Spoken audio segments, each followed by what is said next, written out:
Meow. Previously, on the eve of ruin, your party was at the Lambent Zenith in the Astral Sea, a ship that had crashed its way into the remains of a dead god named Havoc. You had just completed, I believe, finding both the runes and shattering them, and there was a little bit of conversation about what the heck is going on with Sister Iris. She seems really crazy.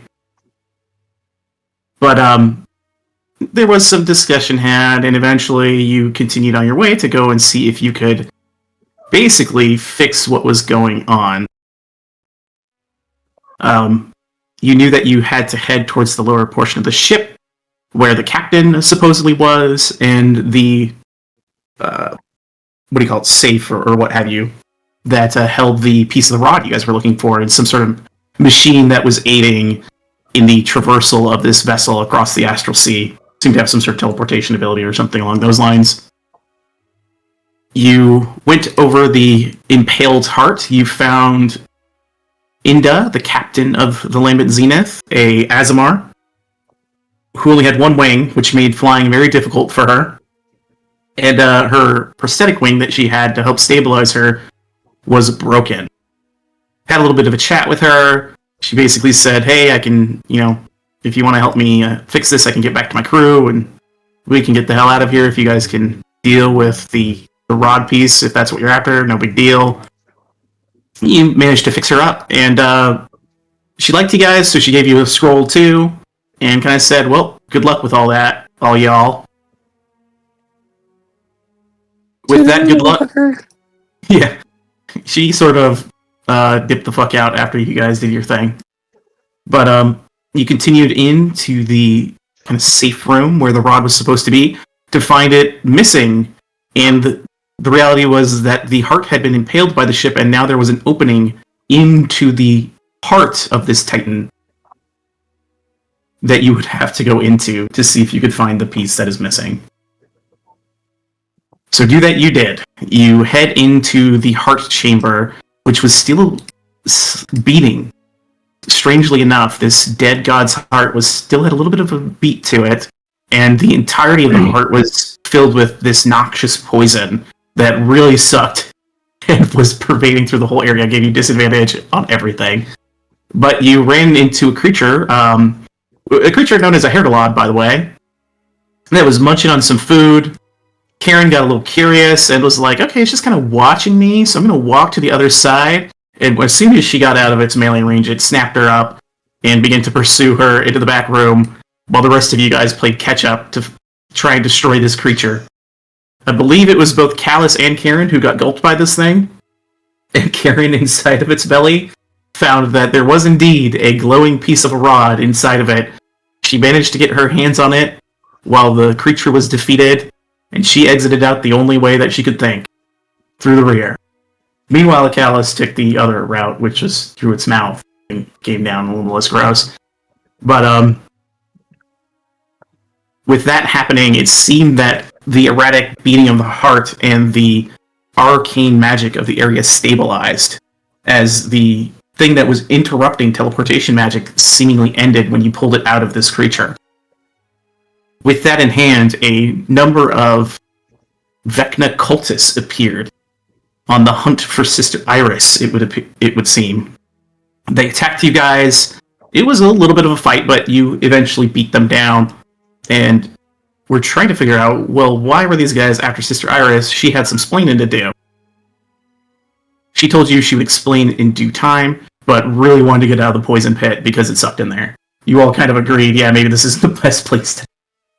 So, you absconded with the second piece of the rod, made your way out, and had a bit of a discussion with Sister Iris about what exactly was going on. Who was she? What was she doing?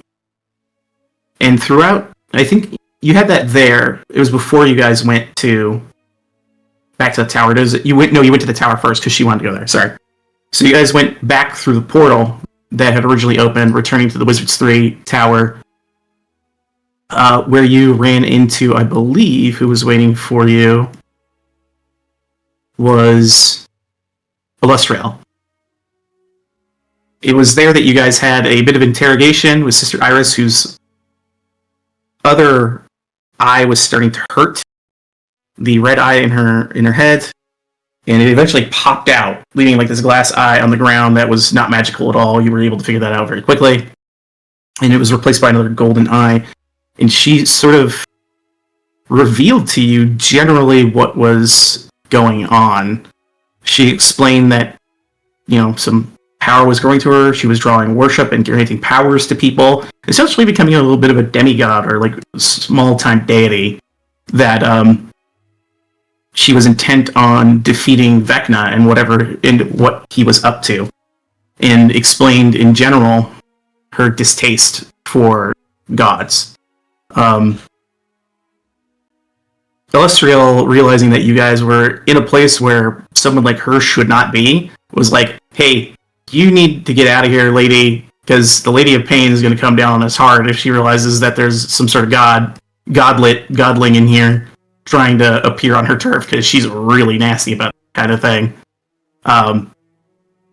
She was going to send Sister Iris back to Neverwinter, and the rest of you guys were like, hey, we're all going to go and we're going to continue this conversation. We want to know more about what's going on here. So Elestriel said, go ahead, go back, get some rest. I'll contact you, shortly, and we can continue this mission, and I'll have some more information for you, basically. So zipped you off to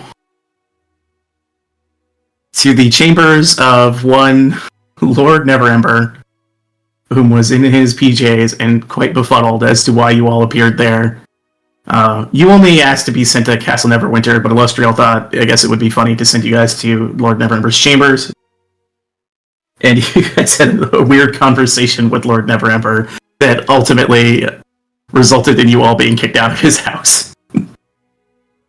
But hey, neither here nor there. You continue your guys' conversation with Sister Iris. You asked for a secret from her, wanting to, try and pin down what her intentions were. Was she being honest with you? And she provided you a secret about her mother's death and her worship of the Raven Queen, whom she said had abandoned her mother in her hour of need. She explained her plot, her desire for, a future without these gods who treat people so poorly, one where she could grant, people a paradise. She wants essentially to usurp the deities. There was some wisdom and knowledge exchanged with her, kind of saying, hey, but what about the people who wouldn't want something like that? People who don't want a life that's perfect. Because, it sounds kind of boring in many senses. And she kind of had to digest that and contemplate. But seemingly undeterred, if not having a lot to think about, she told you guys basically, well, either way, we need to do something to stop Vecna and his whole plan. She had a lead, which was a woman named Azula Cross, whom she believed knows the location of Vecna's ritual. And she was trying to hunt her down, which is why she ran into you guys in the first place. But that kind of went cold. Her intention from here was to continue on to Waterdeep, which is currently being occupied by the Dragon Cult, the Dragon Army. In this setting, the Dragon Cult. To attempt to free the people of, the tyranny of the dragons down there. And hopefully free up resources to help deal with the real threat that's cooking in the background. Y'all have a pretty amicable conversation and seem to take her as an ally at this stage. She gave you guys a sending stone that you could get in contact with her. And, you guys were hanging out over at Viola's sweet pad that she had. Just chilling out, shooting the shit. And she was going to be on her merry way heading to Waterdeep while you guys continued on your quest for the rod, even though she still has trepidation about the rod itself. She doesn't know exactly how useful it will be, but she's also not a wizard, so there's that. On her way out, it was a Ringbell who kind of chased her out of the city after sneaking away from the party, who doesn't know that he left, and had a conversation with Sister Iris. making mention, turnabout's fair play. He wanted to share a secret with her, where he intimated that he himself had lost his memories and wasn't sure, about his past in any meaningful way, outside of the sound of a ringing bell and hence his name. Sister Iris looked at him and observed something in him and offered to free his mind up, cure him, essentially, to which Ringbell declined. Honoring his wishes, she gave him a nod and left on her way, leaving Ringbell some ways outside the city walls as she continues southward down the road away. I think that was pretty much everything. It's been a couple weeks. Was there any other important points that I may have missed? You said I had a stalker now? Yes. As you were standing there on this path away from the city gates, you felt the strange feeling that something or someone was watching you. And again, if there's nothing else that anybody wants to bring up, that's where we will pick up here shortly.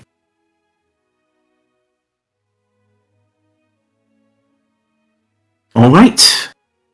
Ringbell. You are standing, like I said, a decent ways away from the gates of Neverwinter, because you had to kind of chase after Sister Iris, and you were sneaking. You are fast, but you were sneaking around, making sure not to be seen. So you kind of look back, and you hear a bit of a crack of thunder as it starts to rain here in the city. God, these are my good boots. Rain begins to pour down as you kind of have that weird sinking feeling like you're being watched. Oh, God. I can hear Michael Jackson singing backup in the background somewhere. Oh. He's, is he still, how far away from the gate is he? You're probably a good, 500 feet or so away from the gate. He just, checks his surroundings because he's got that feeling like he's being watched. He's like, what the fuck? Yeah, I know you're out there. Who are you? And he just slowly starts walking towards the gate. Unless it's like a tempestuous weather, and if it's hard weather, he's running. It's starting to pick up, so you kind of start to pick up the pace. Give me a perception check with disadvantage.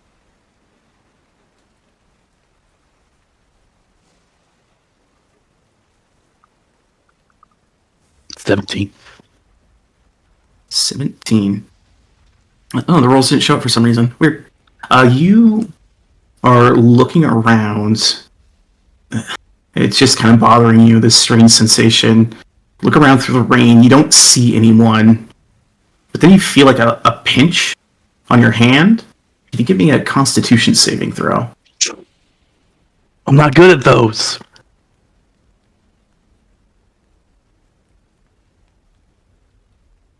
11. Ringbell, you are starting to run in the rain, and suddenly you feel this pinch in your hand, and your body begins to lock up and seize. You become paralyzed as you hit the ground and skid a bit in the rain, and you can neither speak nor move right now. What you hear is the sound of footsteps approaching you. And you hear a voice. You should be rather careful, friend. I hear there's a killer on the loose. And you're face down on the ground, and you don't feel it because you can't feel your body at all. But your perspective changes as your body is rolled over. And you look up to see a figure above you. Give me a quick wisdom saving throw. You briefly have a flash of a very similar image. This is like a feeling of something that's happened to you before as you're laying in the rain. And you see this figure looming over you. Black hair, red eyes, red streaks in the hair. And this kind of piratey looking tricorn hat that the rain slicks off of as she leans over and looks down at you and speaks. It's a terrible thing, you know. What with rogues and all, sneaky little buggers. They always get in the most danger, because they always get the furthest away from the party. She kind of kneels down. His eyes just squint. Do I recognize the description based off of what Sister Iris has said? Oh, yeah. You can give me a quick history check. I'll give you advantage.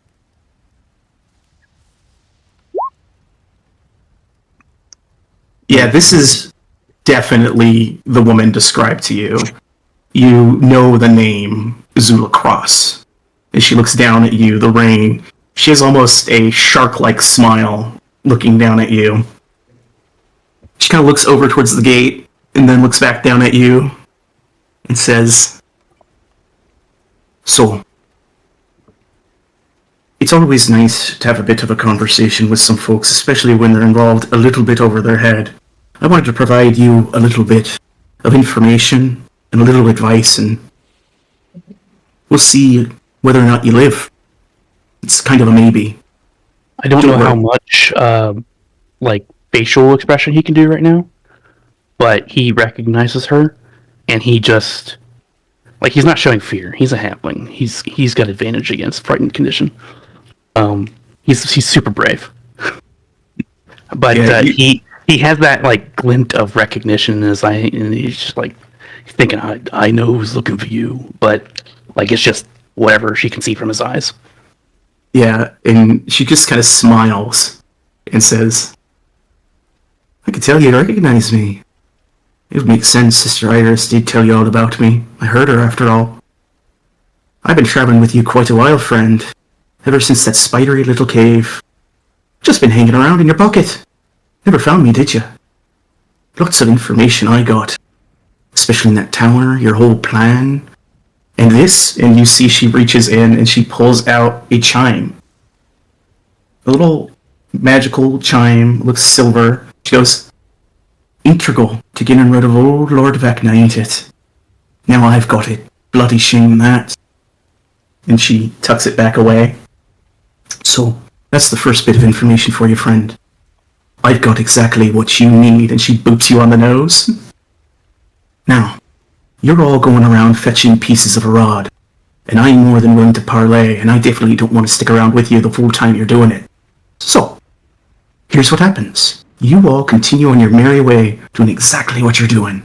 Grabbing all them little pieces and putting that thing together. Because I'd rather have the rod than this little chime.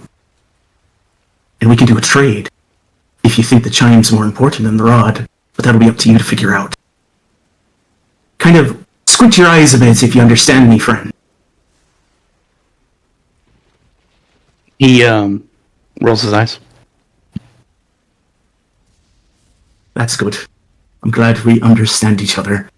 And then you kind of hear a voice of someone else goes, "Ma'am, it's driving rain. Are you all right?" And she goes, kind of changes her voice and goes, "Oh, please, help. My son, he's fallen. I think he's hurt. Can you please help?" And you see kind of one of the guards of Neverwinter, kind of in your periphery, moving towards you, and she kind of leans down and grabs the rapier from your belt and goes, "Hope you don't mind if I borrow this." And as soon as the guard gets close, she one straight shot right into his heart with the rapier. You hear in the back of your mind the sound of the bells once again. Oh my god. And she pulls it out and pushes the guard to the ground. And then she leans back down and goes, "Oh, this will be fun. An opportunity." She puts the blade close to your hand. She walks and pulls the blade from the guard's belt. And you don't see what she does, but you see the blade kind of swings close to your body.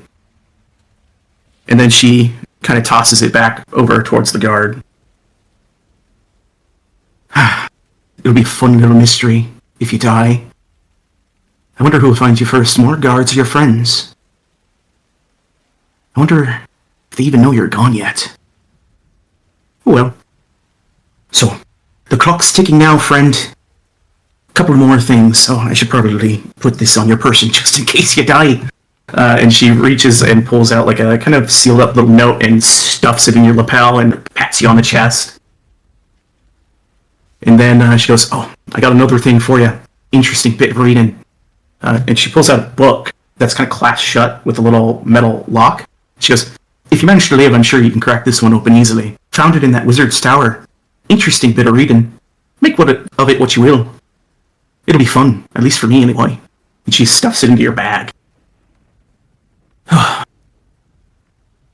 love rainy days. I'll see you later, friend. Don't worry, I'll be in touch when she got the rest of the rod. And she seems to walk off in the direction of Sister Iris. The rain continues to pour.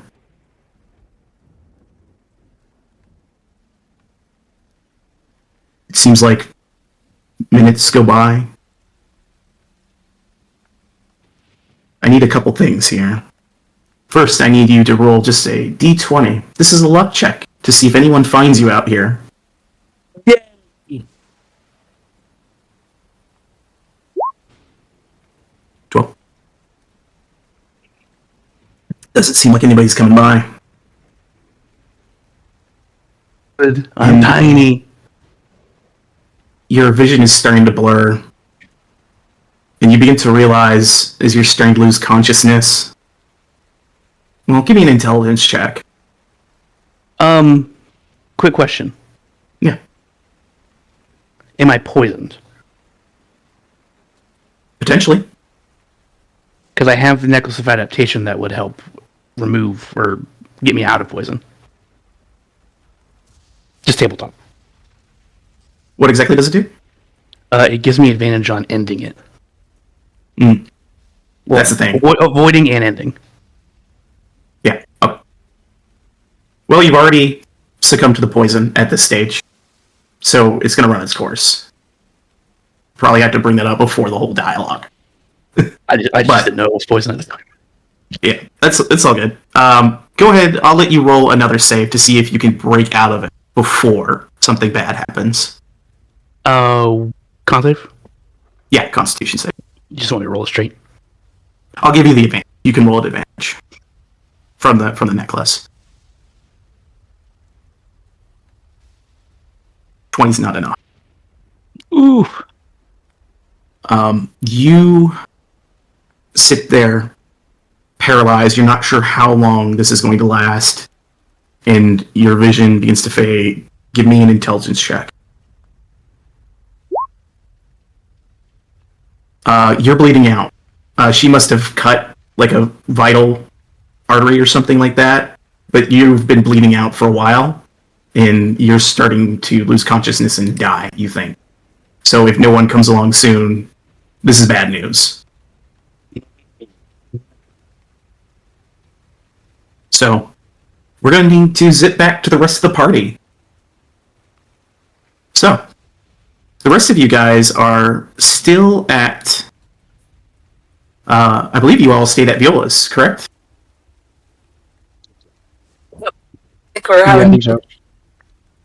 Yeah, you guys are all at Viola's, and the rain starts hitting, and everyone give me just a general perception check. All right, you guys are hanging out with Viola. I guess I'll roll for her as well. I'm sorry, I rolled before this last one. It was 26. Oh, okay. Yeah, you all, except for Viola, apparently, who's not paying too much attention. Makes sense. She's at her hookah, just chilling. Makes sense. She's fucked up. Yeah, she's blazing right now. She's on a trail. Man, I almost you had guys fucking nat 20. Ringbell's gone, and you don't know when he left. It was raining. Dude, why is he always roguing it up? Like, why? Sneaky little guy. I just don't understand. And he expects us to go in the rain. He's such a drama queen. Well, it kind of pipes up and goes, "He'll be back eventually, right?" Doesn't he just disappear? I was supposed to be the emo one in the ring.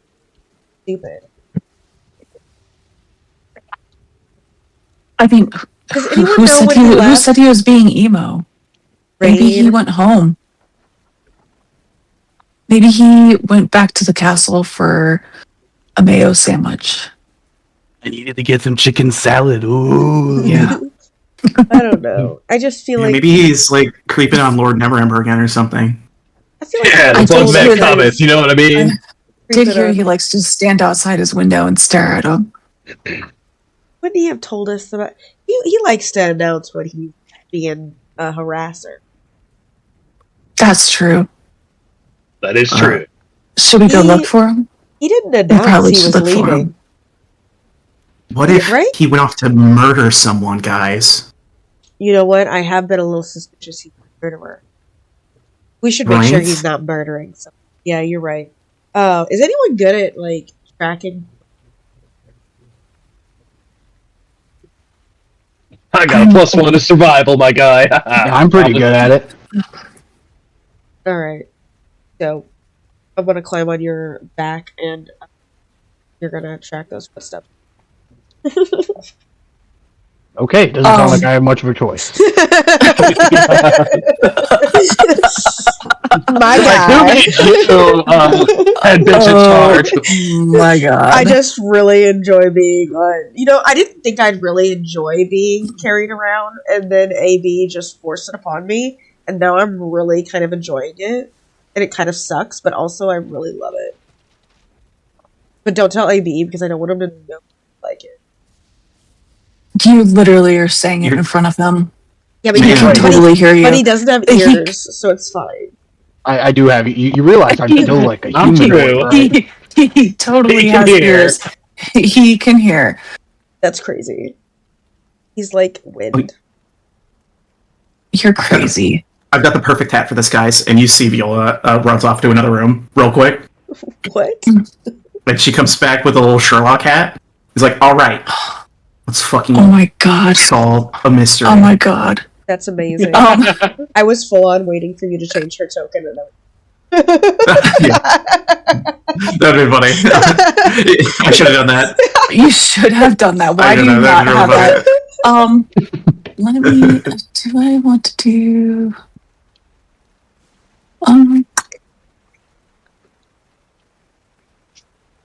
Tempest is going to summon Urel, except for he's going to come out in a different form. Okay. He's going to come out as the Sphinx of Wonder. I swear I put a picture of him in there a long time ago as a kitty cat. Ooh, man. But just just use the generic Sphinx of Wonder one. If you can We'll find just- it in there. We'll just use Urel for now. Okay. Use me. they don't have You a can use me as a specific- token because that's my default pick is a Sphinx Wonder. but also All right. Yeah. girls. You summon a little kitty cat version of Urel.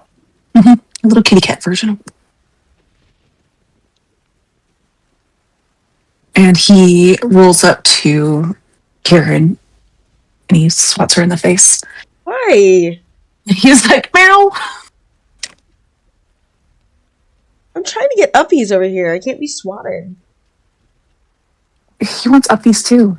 He's gonna sit on top of Karen On top on of her AB. back on top of on top of Karen on top of AB. I love this It's for- like this Alright. like This tower of AB, creepers. You're a strong Everything's guy. out now. You're a strong guy, but this is starting to get a little ridiculous. Jesus, man. this guy's got muscles on muscles. I didn't sign up to be a pack mule. Like, we gotta end this foolishness, right? And, Aren't I the one who's supposed to be looking through the tracks? Yo, yeah, you're doing great. Hey, go Well, ahead. get off him. Urel's gonna give AB the help action Me too. for his searches. I'm also Give going to me do a- help action. Give me a survival check with advantage. Nat 20. Let's go. Nice. If it'll ever finish rolling. I see it on there. Oh, do you? I do too. Oh, No, yeah. Well, no, Weird. It's showing me a 12 and then a I see a 22. 12 Oh. and 22. Maybe That's maybe weird. it was still like cocked on my screen and then it I saw flipped a nat over. 20. On It mine. would- I think D&D Beyond has probably some issues. Yeah. Let's turn off the roll to everyone thing and switch it Yeah. to to self, just so we avoid that bug. Hopefully. I In, see it right in, over in you his said it. defense, Yeah, if you look in open the up thing, it the shows game log, I do see it. I do see it. It actually messed up Viola's perception check as well. Now that I'm looking at it. When I see it, it says roll to DM or roll to everyone, but I don't see roll to self. Do roll to DM then. Okay. Then I'll You'll- see it. Yeah. You'll see it. DM? Okay. Okay. So yeah, we'll go with the nat 20 because I see it in the log, even though it didn't populate right in the chat. Holy for whatever shit! reason. None of the rolls are accurate. Yeah, these all seem really off. Oh my god, D&D Beyond, you're fucking with me right now. So yeah, Tempest was a 23, and it showed her as Yeah, I was 18. Yeah. Karen. Oh no, something's really messed up. All right. Let's just go from here forward using what we've got. We'll have to pick one. We'll use the Yeah. log on D&D Beyond. So unfortunately, the rolls are going to be wrong on roll 20 for some reason. So I'll just watch that log instead. Yeah. Very strange. All right, so with a survival check of 30, AB, pretty good, pretty solid. You, even with as sneaky and as stealthy as Ringbell is, you find telltale signs of him leaving the place. It's even made harder by the fact that rain has started to fall, so you are just barely catching his tracks before they're disappearing. Like, you managed just to get up, only because you roll a 30 are you able to immediately get on this path. Otherwise, you would have had to do a whole lot of different type of investigation, like asking around if anybody saw him. But you managed to key in on the footprints as they're disappearing in the rain, and you begin to make your way. It looks like he was heading towards the southern gate, from what you can tell. All the while with a dragon and an emo on my back. Right. I'm helping. It looks like You he's guys, heading I towards the assume, begin southern to gate. head I don't know south? where he went after that then. Yeah, I think we'd all go with them. You guys kind of begin absolutely. moving through the rain, not nearly as fast as you could because Karen's being carried. What do you mean? I'm basically weightless. No, you're not. Oh. You can't be in the rain. She's afraid of water. Damn it. That's why I'm being carried. Ring bell. What? Uh, He's dead, sorry. so yeah, speaking of which, Karen, there is a lot of puddles of water forming around out here. I was worried about that. It's time for immersion therapy. Uh-oh. Is my Discord lagging? Karen's literally hyperventilating on top of AB. Like, if she could scurry on top of his shoulders even higher, this would be happening right now. By the way, with the rain, it's kind of like cleaning AB's armor off a little bit, and it's glistening and a little reflective. Uh-huh. Yeah, her eyes are shielded shut. She's no help. In fact, she's probably anti-help right now, slowing you down even more. Because her eyes are shielded shut, and she's literally, like, fucking, like, just trying to get on top even more, away from everything. She wants to make a quick stop home. That you can drop her off home if you would. 1 second, I'll be right back. My cats are going crazy. I need to separate them. Alright, I'm back. Sorry, my Discord started going really bonkers and bad. All good. So Liam has a cat fight going on. There's a cat A fight. catastrophe? No. There's a cat It's a fight. catastrophe. I know how that is. Alright, so I missed, how is Karen trying to resolve the water issue? The water issue. Avoidance. So, Right. Avoidance. There's Avoidance. My eyes are screwed tight shut, and I'm trying to scurry to the top of AB, even taller than I already am. And I've asked him to make a detour home. To which I don't think he's AB has going. refused. Yeah. Okay. AB continues to soldier on with you on his back, moving as quickly as he can with dead weight that's actively trying to make him go another direction. Yep, and Glistening gloriously. my eyes are actively shut. I'm going to say everybody except for AB notices that Karen's eyes are shut and she's whining. Yeah, this is hard. Karen, are you okay? No! Like, why not? I hate this! Come on, we gotta find Ring Bell. You'll be in trouble. This is not good. You guys thunder on through the rain.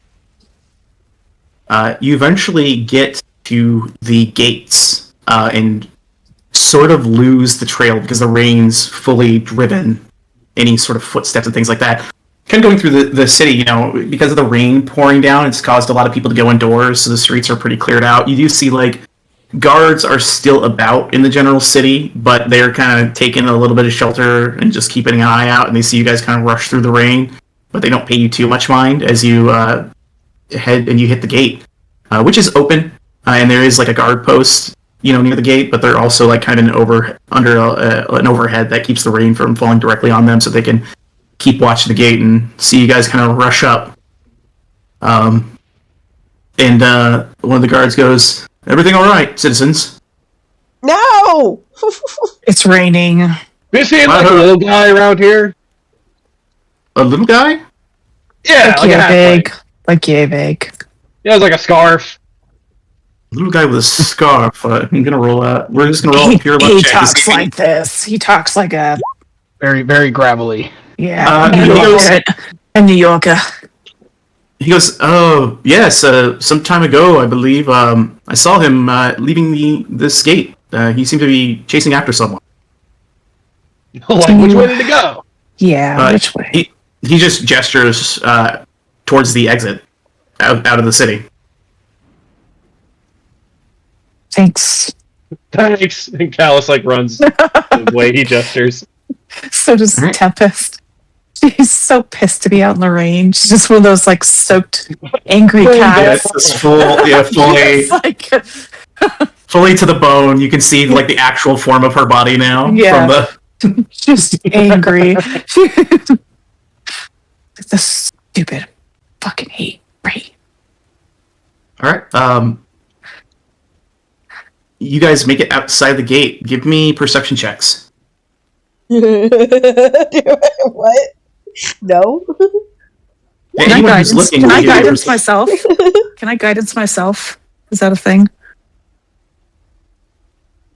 Yeah, you can guidance yourself. Yeah. 100%. Can I touch myself? Everyone can touch themselves. I'm dead. Perception's rolling in Roll20, but not in D&D Beyond. It's fine. The D&D Beyond ones are messed up anyway. All right, and I'm going to add a I hope it 1d4 doesn't to my do this for 18. attacks, otherwise that's going to be very troubling to deal with tonight. Go with the Roll20 log, because that's what appears on the string too, so that'll make the most sense. Alright, so... Wait, and then add a 2 to my 9. Alright, 11, got it. AB and actually Viola both kind of pick up, and she's now got a pipe that's got some bubbles coming out of it as she's looking through the rain. And oh my god! She kind of points off in the distance, and you see it as you see it first, AB, and then she kind of points over you and goes, "Look, I see some figures far down the road that could potentially be our missing friend / suspect, murder suspect / small guy / something else. Let's go." And she starts moving forward. Right on! Yeah, let's go! Karen, whose eyes are still shut, she goes, "Well, what is it? You gotta be more specific." You gotta open your eyes. I'm not gonna do that. All right. How do you take showers? For the You don't take showers, do you? You don't take showers. Keep Don't my you? eyes I knew it. closed. I can't, That's why AB's flinching all the time, No, because I the closed- odors just keeps coming up towards him. I don't want soap in my eyes. God. You guys argue as we will pull the scene back over to you, Ringbell. You've lost consciousness. You are in darkness. I need you to roll for me death saves. So just go ahead and do the 20s in the Roll20 chat. So give me your first one, please. It's a success. Give me another.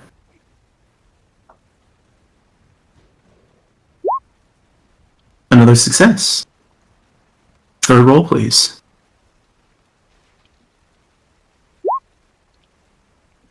You don't know, it's luck, fate, whatever it might be.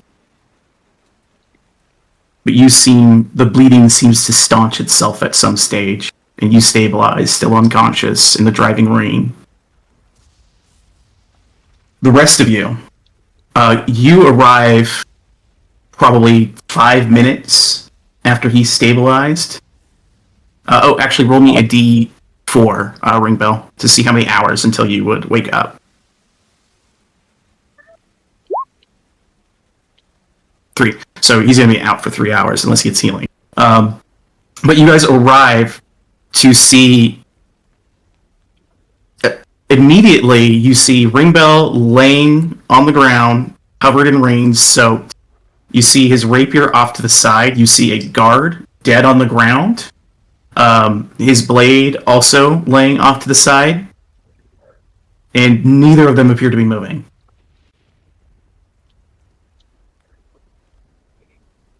Chalice would run right over and try and get him up. Okay. What's your passive perception, Callus? 16. 16. As you're running past the guard, you see very briefly, you glance down and you see it looks like there was a single piercing blade wound into his chest as you run over to Ringbell. He like notes that in the back of his head, and he's like trying to get him up. He's like, Ringbell, get up! He's like shaking him. He doesn't realize he's wounded, probably. You search, make another death save for me, Ringbell. I know. Okay. As you grab him, you realize that he's got a really bad cut. Looks like it's from a No. and it almost reopens. You're like, oh shit. He attempts to give medical aid. The rest of your party also rushes up, I imagine. Yeah. Does anyone have a passive perception lower than 15? No. No, mine's 17. 20. But my What? eyes are closed. Yeah, hers is You zero don't see- because she can't see shit. Everybody but Viola, because her passive perception's terrible, and Karen notices the same thing Callus saw. Looks like the guard was killed, single stab wound to the heart with probably a rapier. Now, And you guys, real quick, we've been with Ringbell for a decent amount of time now. Would we know, like, his fighting style and how he would attack someone, or like how a wound would be? I mean, you've seen him fight all the time, but that's in the thick of a combat. This is Yeah. so And it's always hidden in a distance, yeah. which is not his style to be up close. He's killed people up close and personal quite a few times Has with he? you guys. Yeah. And I stabbed the guy. I stabbed the guy through the I head. forgot about the swarm shit. Yeah. Okay, I take that back. Well, technically, you didn't see the that. bugman comes. No, but I'm Bugman saying as a stuff player. is I'm saying different. as a player, I saw it though. Yeah. I mean, Ringbell's a scrappy guy. He kills people all the time. He's a rogue. And every time the murder was brought up, he'd start swishing his rapier. Yeah. But yeah, you see Ringbell's unconscious. Does anyone want to check the guard? Yeah, AB will go up and check the guard. Just to see if he's like still alive at the minimum. Give me a medicine check. Tempest will go up and cast Cure Wounds on Yeah, save him. him. Damn, nice. So you were at 0 ring bell. You come up to 48 hit points. You, AB, looking at the body on the ground, you check to see if this guy's got any sort of pulse. This guy's been dead for minutes, it seems. He's been dead a while. And it's pretty clear what killed him. He just got stabbed right in the heart. Well, this guy's cooked. When he says that, I'll open my eyes and look at the guard and be like, did Ringbell do that? I don't know. Let's wake him up first. When you do that, give me a dexterity save real quick, Karen.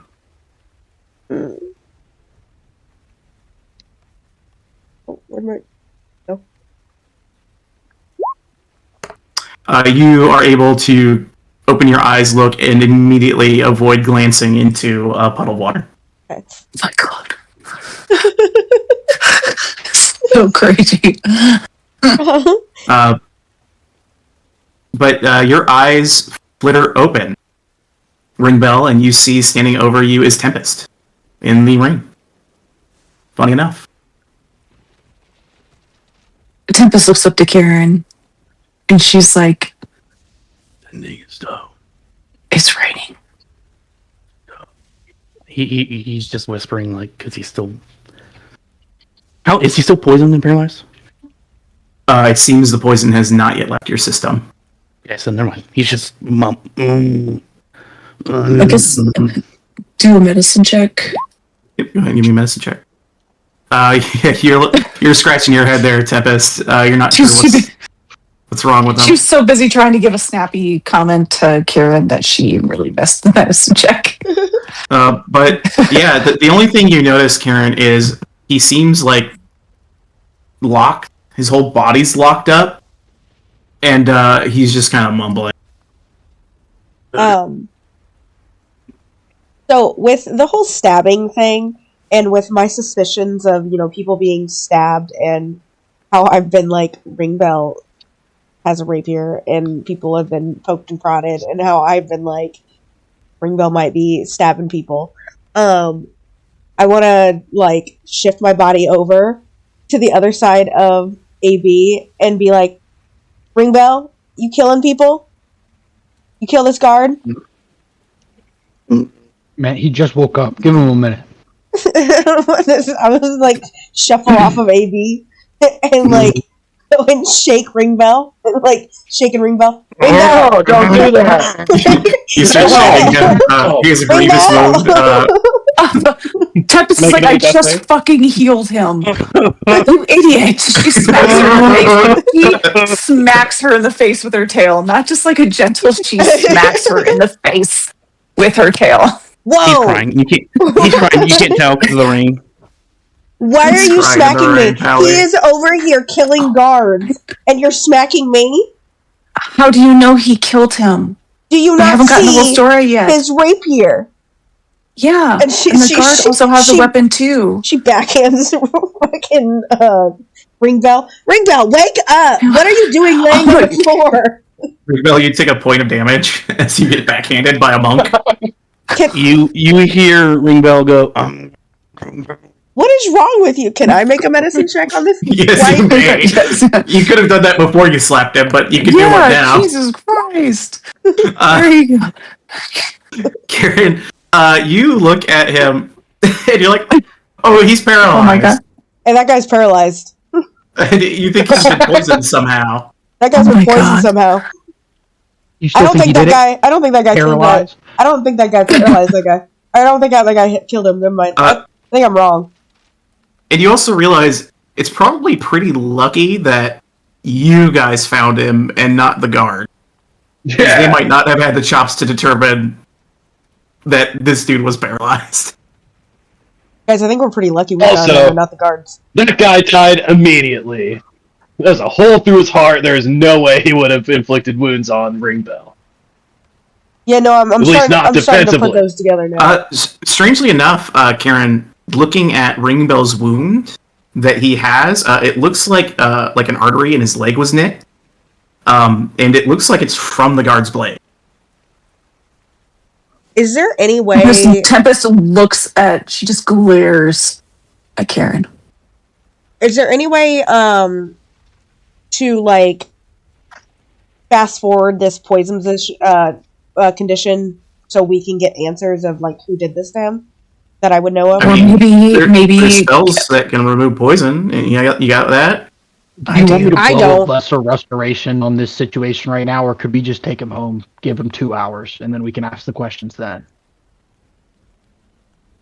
Don't you want to get out of the rain, girl? I definitely want to get out of the rain.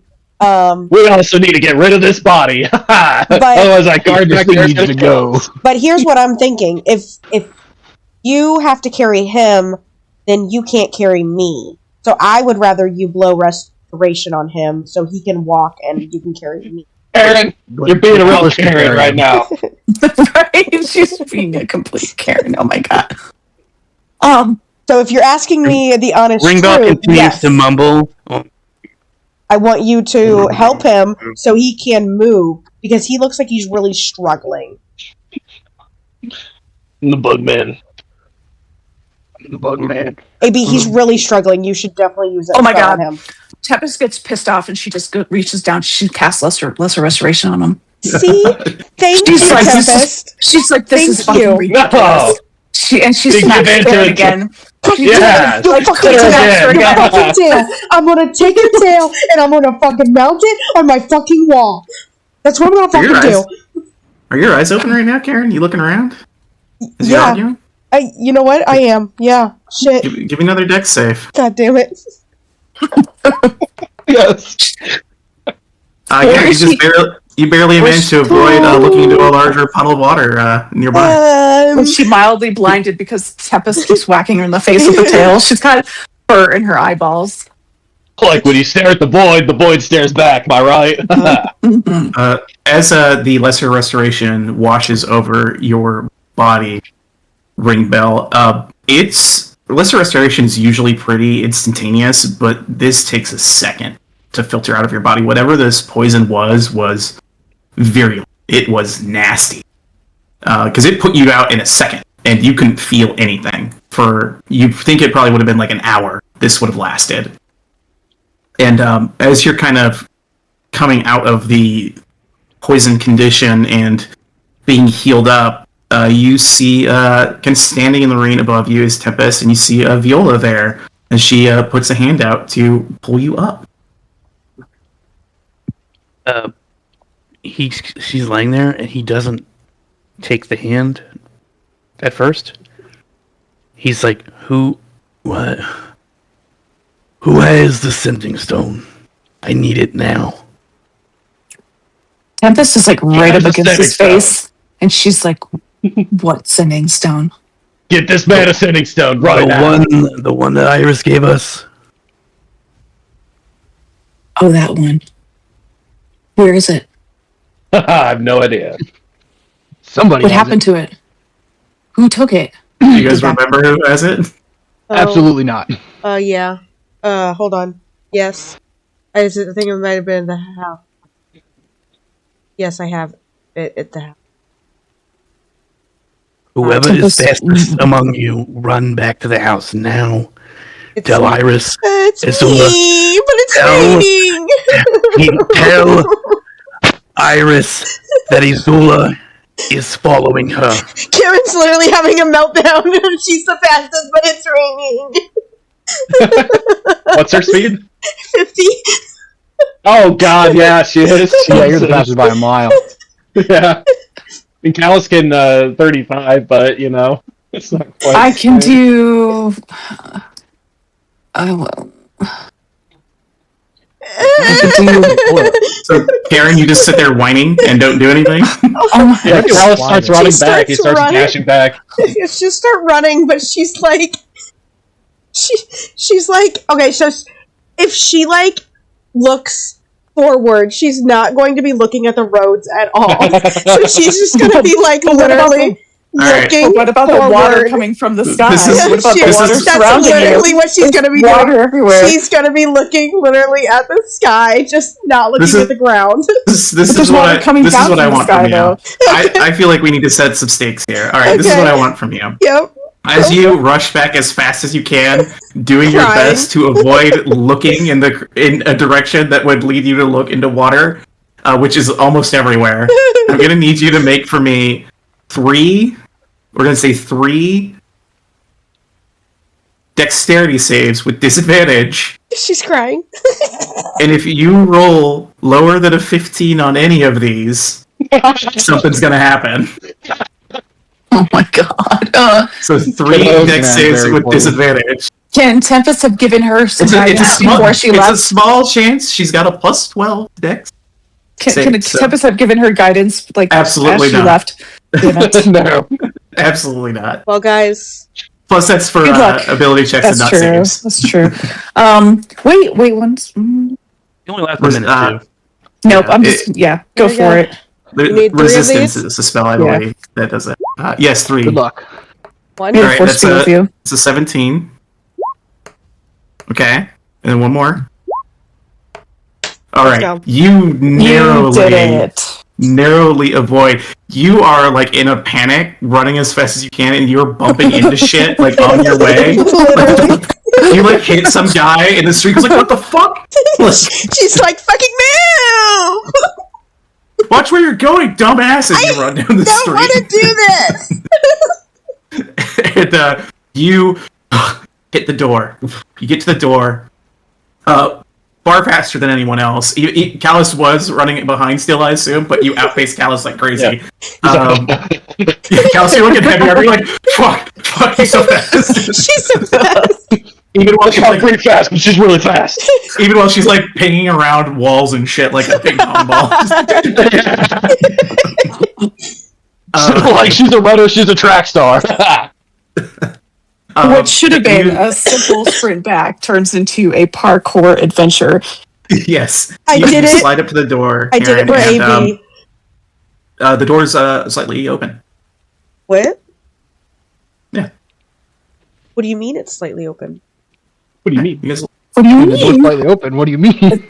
slightly open? It's ajar. Please explain slightly open, DM. Yeah, like slightly ajar. The door is ajar. Does Like- Callus arrive like shortly after? No. She's so it's far ahead of you. Like, I grabbed the sending stone. Did they tell me what to So- say, or did So I? you run in? Yeah, I run in. Yeah. You run in? Oh god. You run in and you see a body in the room. No. Oh fuck. Oh fuck. What do you mean, like a dead body? Yeah, a dead body. What's the It's, implication? it's a mannequin. Okay. Is the sending stone still on the table where I left it? It is. Do you look at the body at all? It doesn't matter if you call Iris if she's dead on the floor.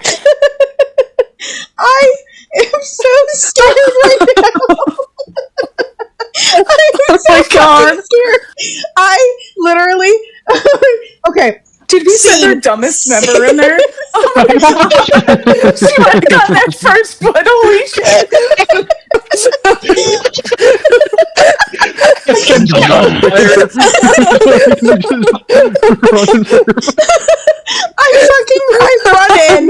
I run in. I see the body. I peg the sending stone. I look at the body, like not pegging it, and then I look at the sending stone and I tiptoe around the body, and I grab the sending stone and then I look at the body.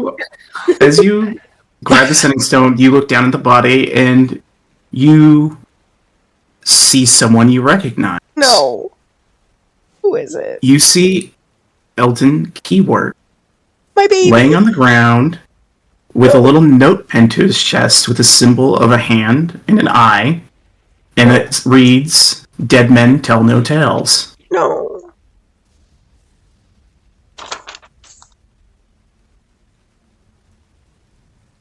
We get the sending stone. I no. stare at him. Hold on. Hold on. And Putting your notes on. She opens her notebook and Eldon is fucking dead. And He's dead again. I stare at him for Yeah, like. didn't we revivify him? If I have to go in there and spend another coin on him. I know. Just keep the tally. Keep the tally. I think. do you want to investigate him further? I think I stare at him for like a solid 10 seconds and like finally take a breath. And like, was I told to come back with the sending stone, or was I told to say anything? Were you? I told you to say that Isula is following Iris. Yeah.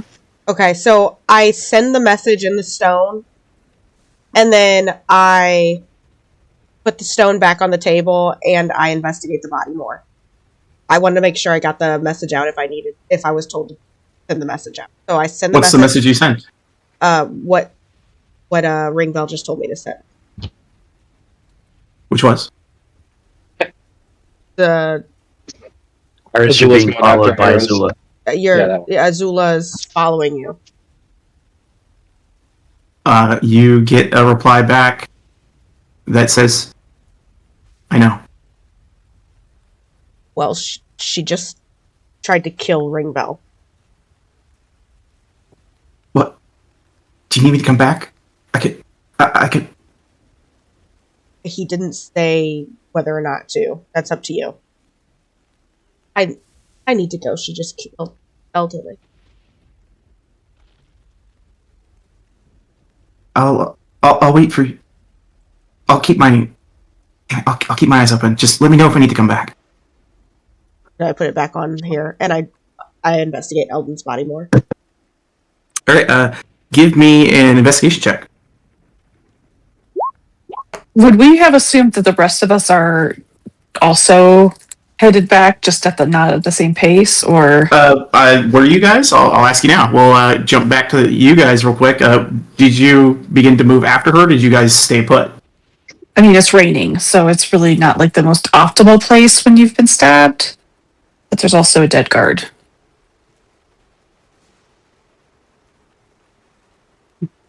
Callus did say that we should get rid of that body.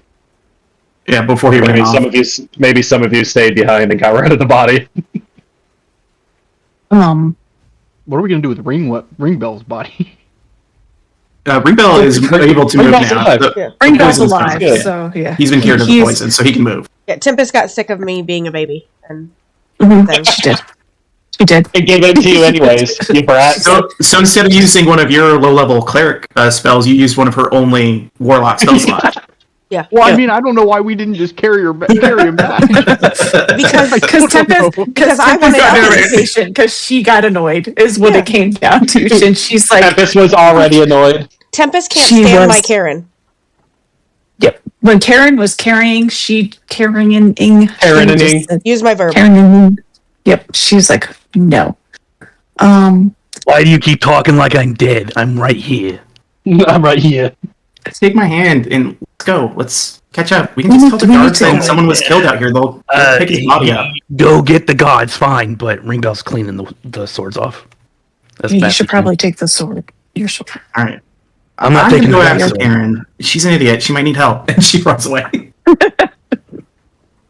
Accurate. And she's gonna flag down one of the guards and send them your direction, though. Is what she's gonna do. We need to bail now. I mean, I didn't kill him. It's fine. I know who did. I have an exact description of the killer. I mean, do you have proof? Because the way I look at it, your sword was in his chest. So No, it wasn't. It was over there. Nice. And I see where I'm let's just be honest here. Like, I'm not saying that you killed him, but like from a guard's perspective, it definitely looks like you fucking killed him. The wound in his chest is a small rapier, the size of a. All right, fine. You guys, I'll clean up this. You guys go get the guards so they get this, and I'm just gonna disappear. I mean, or we could just all get the fuck out of here and let the guards find it later. None of us have touched him, right?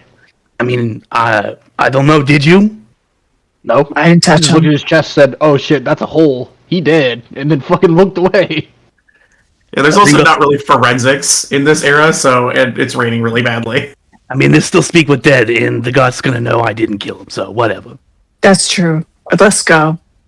That's a good point. Please, let's go. That is forensics nowadays. That is forensics. Yeah, that's favorite forensics. Yeah, even though Ringbell knows magical forensics exists, he's still cleaning off the weapons because he doesn't want questions asked. You don't want to there's weapon. You know that Lord Neverember has access to clerics at the House of Knowledge. You know that diviners and shit. So yeah, the dead guy will corroborate my story. Okay, let's go. I don't. Just get the god. Go. Please so go. Come get the body. Get the god. Listen, if this body get disappears, the god. or they don't get it in time and something eats it, it's gonna be bad. Urel does look hungrily at the fingers of the guard. Don't do that. It's material. He's a material witness. Urel, stop. Come on, let's go. all right, so you guys gather up and start heading, and you're going to send a guard to go retrieve the body. Yes. Mistress. I hope Okay. So you guys, sometime after Callus had already ran off, kind of organize this and begin heading your way towards Viola's house. Karen, as you are looking at the body, I'll tell you what you see. Actually, give me a medicine check as well with advantage because you rolled so high in investigation.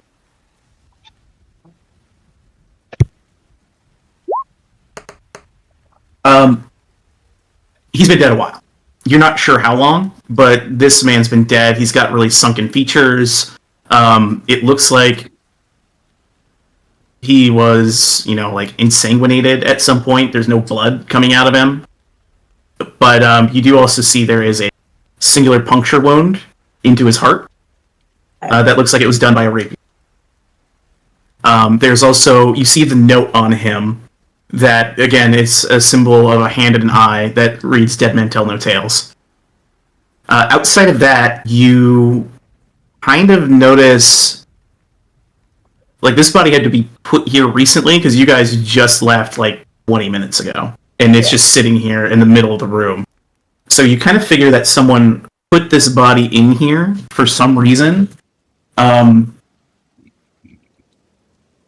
It might have been coincidental, but it's very unlikely. Someone was trying to send a message to you guys as well. But you see there's a kind of one of the windows in Viola's house is open, and you kind of track what appears to be a little bit of water that way, kind of some watery footprints that go off into the rain into the streets. But it's pretty dried up at this point, so they're gone. They must have done this shortly after you guys left. She gets so mad that she bolts out the door and starts running towards the group. You run immediately into Callus, who's at the door now. Oh, you okay, Karen? No, Eldon's His dead. armor is so reflective. No. She closes her eyes. Eldon's dead. Who's the Eldon? No! Why does this keep happening? We were just here. Why is this key? How could this happen to me? Again. Everyone's just dying around us. Holy shit. This is really bad. Man, we might back some bad memories. Fuck. Where's the group? Yeah. I sent the You know, message. Kels, give me a little bit of a wisdom save, real quick. Why not? You, as you say, this is gonna be bad memories. You go dead-eyed for a second, as you are you are in your own head reliving something that Karen just observed you relive for a moment. Oh my god. But you snap back to it. What happened? Oh shit, he's dead! He goes and checks on the body, does the same thing, what happened? Do you know what happened? Yes. Give me What? a medicine check as you check out the body. This dude got stabbed. There's a note on him too. Alice? Alright, This could be a shocking revelation. You might need to let Karen know. I was just gonna say, I'm just trying to figure out how you would react to this with a 7. Like, oh shit! Like he's dead, as I thought. He smells him. Oh, he smells a little expired, a little bit more expired than I'd imagine. But he's dead. Karen's literally God. squinting, like, "Are you fucking stupid?" at him. I just fucking said that. Like giving him that look, like what? Yeah, I get it. Well, like, what do we do now? Like, did you get the standing stone? Yes, Callus?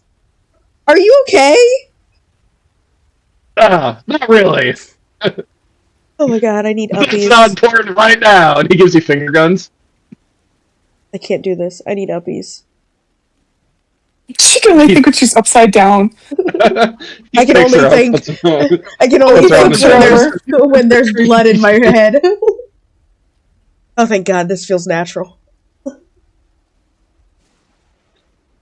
Oh, where's the? I would need the group. Okay, so I sent the message. Sent the message, and now we just need to wait for the group to get back here. Hopefully, they're on their way. She didn't.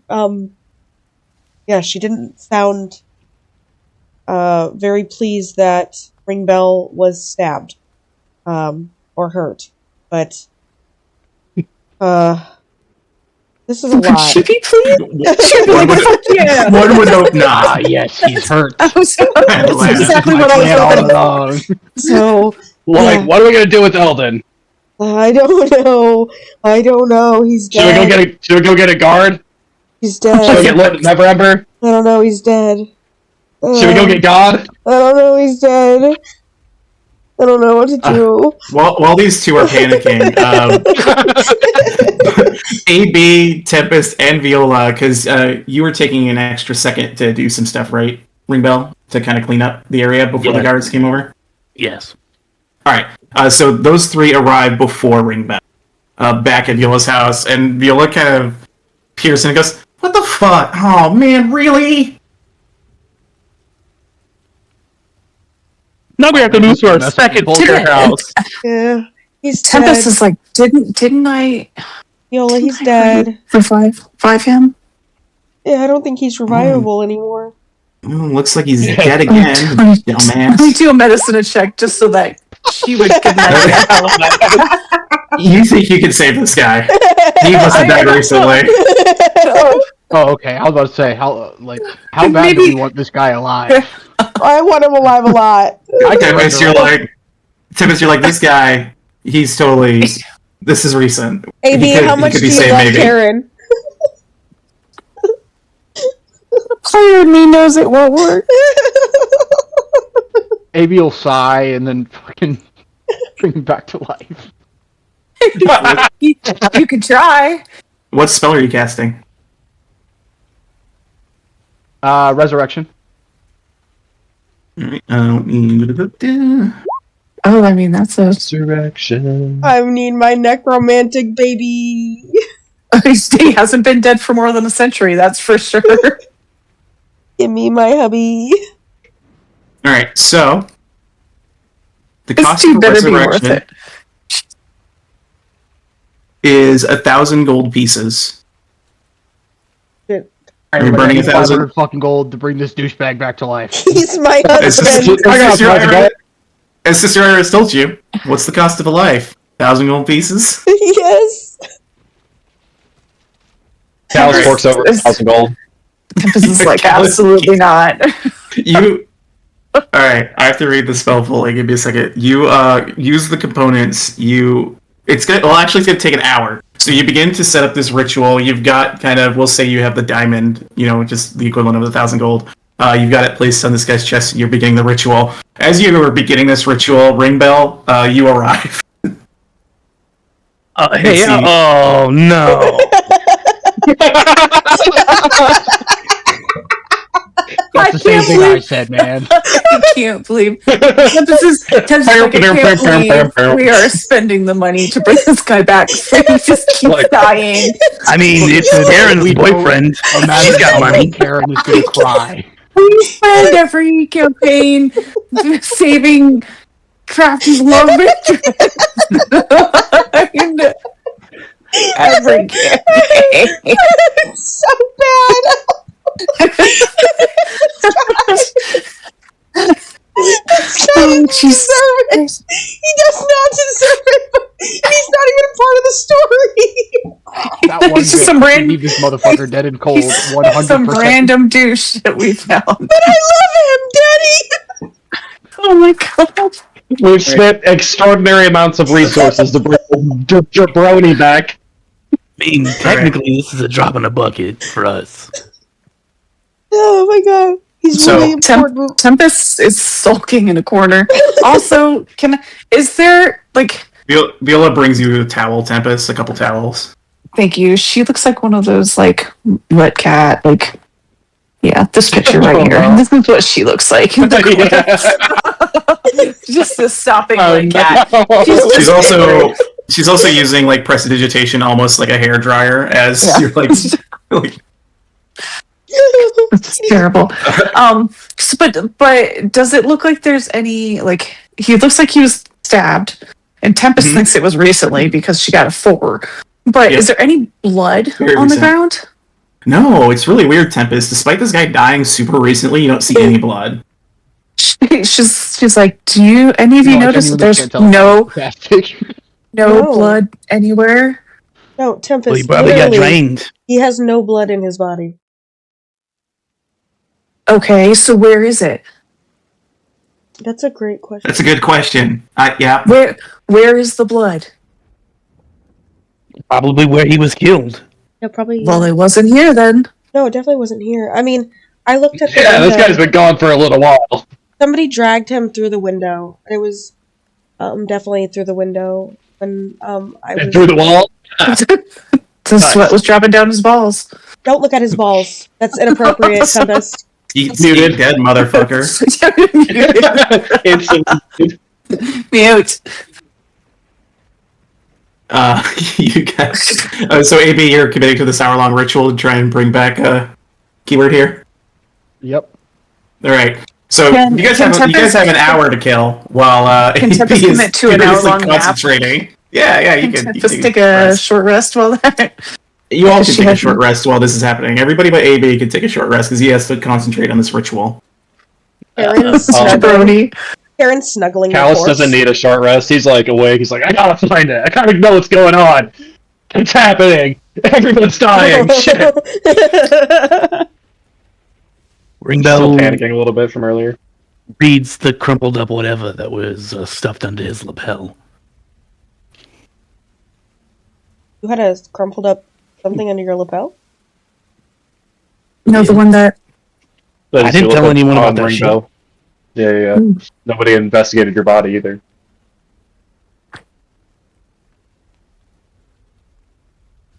He's got that book too. So you go to check out the note. Yeah, you know she put something in your bag, and you also have that note. But you pull out the note first, and you open it to read it. Yeah. The note reads as follows. It says very simply, and you think it's kind of funny that it was on your person because it would have immediately probably dispelled suspicion that you were a murderer. Because it just says, "Oopsie, looks like he died," with a smiley face on the piece of paper. You guys, I took the chime, just so you know. Get the rod and we'll make a deal later. And it's just signed IK. Cheeky bitch. He crumples it up, puts it back in his pocket.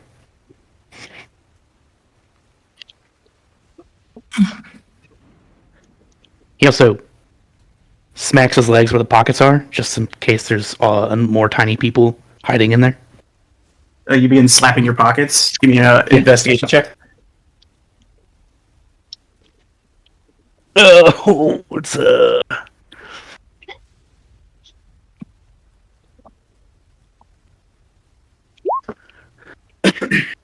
technically at 21. That one. Technically at 20. Actually, Oh yeah, it's reliable talent. Well, that plus I'm halfling, so I have to re-roll that because I. All right, re-roll it. If you roll one again, I'm saying you critically fail. Okay, so you begin investigating your pockets to see if you can find any other people hidden on your person, and you do not find any. There are no people in my person. You do actually make me a quick dexterity save. Oh.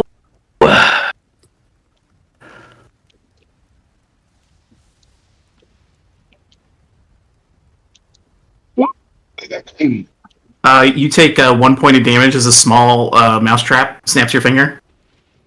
Son of a bitch.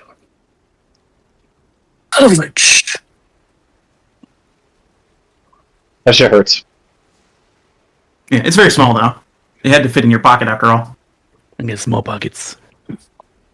Oh, it doesn't do any lasting damage, just hurts. Yeah, give me an insight check.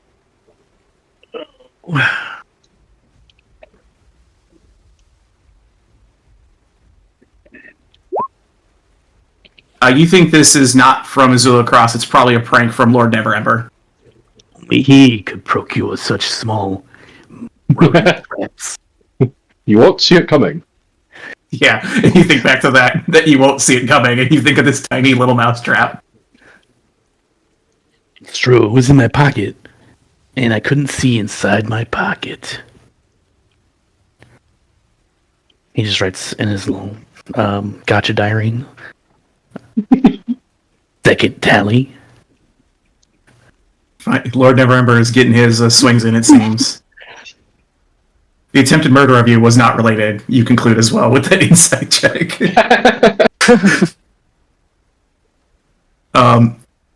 Anybody else doing anything for the hour that you see? AB is like kind of gathering like almost like wind and air around him to channel into this ritual. It's getting a little windy inside of Viola's house. Yeah, Callus leaves. He needs to go on a walk or something, clear his head. Ringbell's just inspecting now the book that was put in his bag. Okay, checking out the book. He's not opening it, he's inspecting it. Yeah, I'll give you a description here. I have to go find.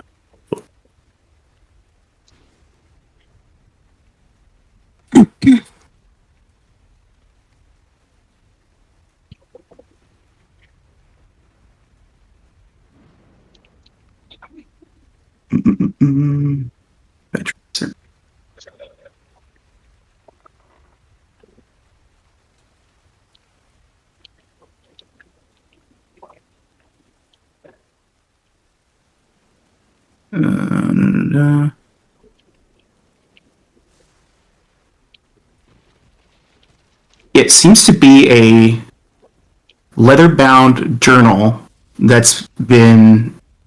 Actually, give me an Arcana check.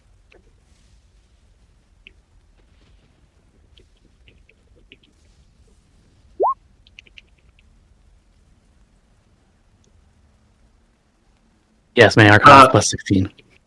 I know. You look at it and you see that this it's a leather-bound journal. It's very, very old, but it appears to have been magically preserved. So there's some sort of enchantment on it, but it's not like a warding spell or anything like that. It's just meant to keep the book itself from deteriorating. So it seems to be like don't crumble. Yeah, despite the age of the book, because it looks like a pretty old book, but it's not like deteriorating away due to this enchantment. So whoever's book this is, it's something they care about pretty significantly enough to enchant it in such a way that they don't want it to fall to pieces. Are there any like markings on the outside?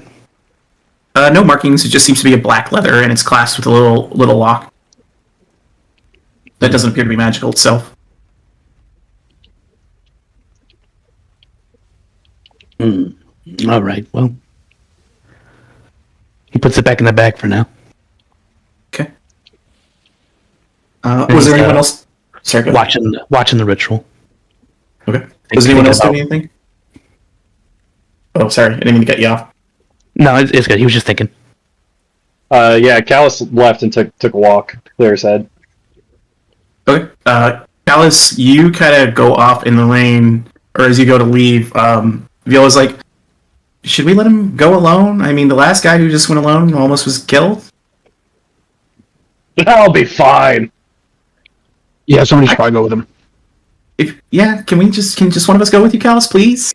Just make sure you're okay. No, I'll be okay. I'm just gonna walk around the block. It's all right, I promise. You'll hear something. Like I'm not going too far. Okay. Is it still raining? Oh yeah. Karen will start to go with him and go. No, I think it's fine. All right, Callus, you kind of walk off into the rain. And in truth, he just goes around like a couple buildings, then assumes the fetal position next to a trash can. Oh shit! Damn. What's going through Callus's head right now? Is he's just kind of like, oh, I mean, just terrible fucking PTSD, horrible. Like, just needs a moment to let the terrors pass. all right. You kind of, as that passes, he'll make his way back to the inn or the bar, whichever it is. Viola's house, yeah. Viola's house, yeah. So while you're out having an existential crisis, the rest of them stay inside. And the AB, what kind of, because this is like this ritual is kind of like a prayer to your deity, like, what kind of things is AB beseeching? Like, what is he saying to kind of channel this holy energy to bring back keyword here? 1 second. Yeah, he's just kind of praying to the gods that the winds guide him back to his body, to bring his soul back and to bring him back in one piece, and kind of mumbling under his breath about how he doesn't really want to do this very much. As you, I don't want to do this. Offer this conflicted prayer. Give me my money's worth. You watch as the material component of this dissipates. There is a flash of light in the room as kind of wind whips around, and you get this cold feeling, AB, from the wind. Like the wind tried to reach out and guide a spirit, but it could not find one. Hey, this has never happened before. Woman's anxiety is common. It is nothing to be ashamed of. It happens to a lot of guys, it's okay.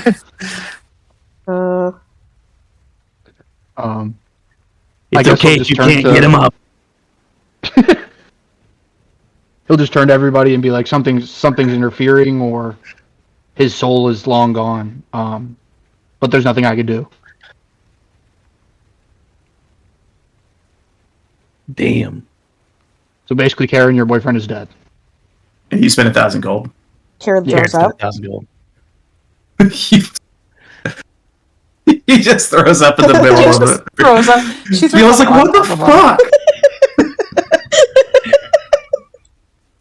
On the dead body. Yeah, no, literally. Not sure why I expected anything else from that situation. Literally, she's holding on to this dead body, and you tell her this, and she just throws up. She's like, gross. It's around this point, Callus, you walk back into the door. I don't know what. And whoa, he's still dead. What the hell? I don't know what I'm supposed to do. Hey, be your god. What the hell? What's going on, man? From what I can tell, it doesn't seem like he had a soul. What? Or his soul is gone, or removed from the whole universe, or something. Something's going on. Callus starts to stare off again. Oh fuck.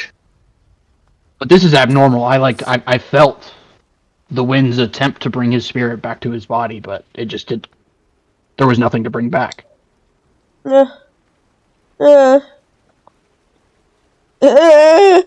Throw up Can again. we get the vomit? Oh God!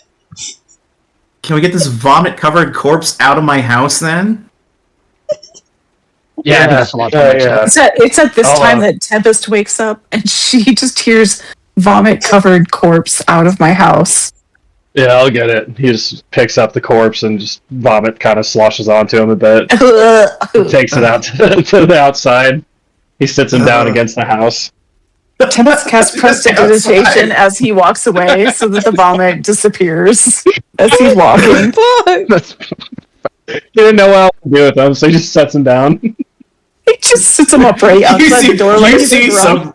there's just some random citizen out there who just sees this happening and goes, I didn't see anything, and he runs away. Karen? Alice just sits down next to him. Tempest walks outside and sits him up, and then she just puts like a beer bottle in his hand. Yeah, so we it had, just looks like he's just slumped over. You're gonna Weekend at Bernie's this guy. Yes, exactly 100% is Oh my God. Weekend at Bernie's. This dude. Oh my God. Okay.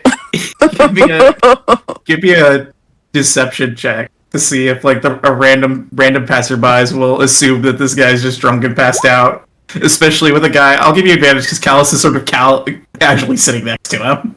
Yeah. Okay, let me roll again. Also, his head in his hand or whatever. Okay, 13. You know, probably people will believe it as long as they don't get too close. It's raining. Yeah, it's raining. Viola pokes her head outside. He's like, "That's as fucking far as you got him? What the hell?" Why There's is a graveyard literally right over there. Just go dump him in there. Why is it still raining? Doesn't he just? He deserves a proper burial, doesn't he?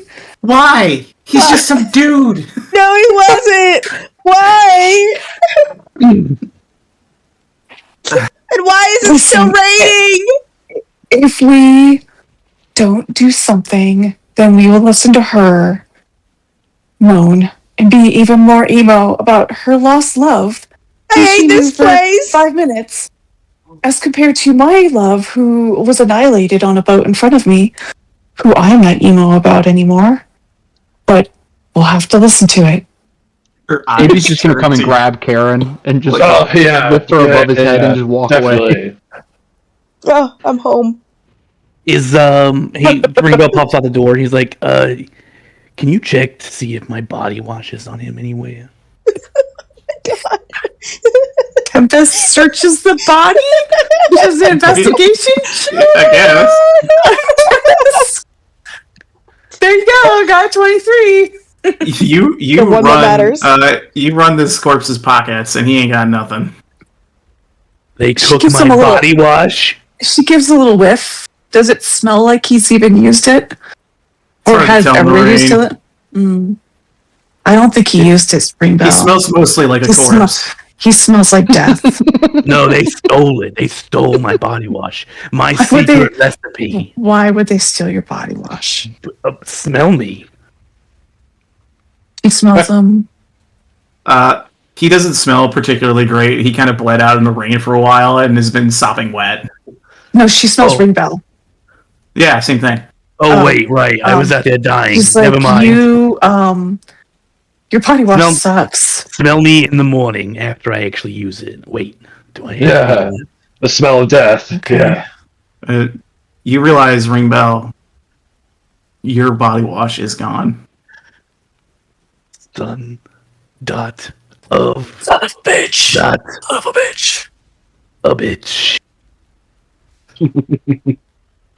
Becomes deeply distraught about body wash. That axe spray is amazing.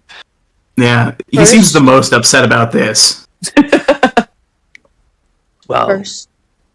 listen, Not about almost dying.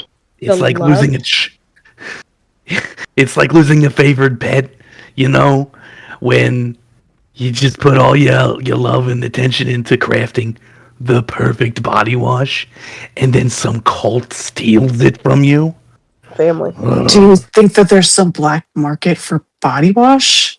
There better be. That's what they were looking for? Well, I mean, Yeah. So I got my What exactly? Everything exactly that's going on, happened? they were like, we need to take this body wash. Guys, we've been sitting here for an hour trying to resurrect this dork, and she points at keyword. What the hell happened, Ringbell? Dork?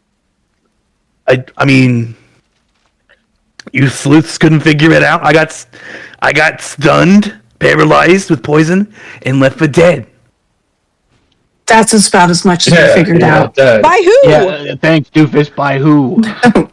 You know, I literally told you who. Oh, Karen. yeah, you did. Sorry, bad. I'm sorry. Yeah, I'm in Zula turmoil. Cross, yeah. I'm depressed.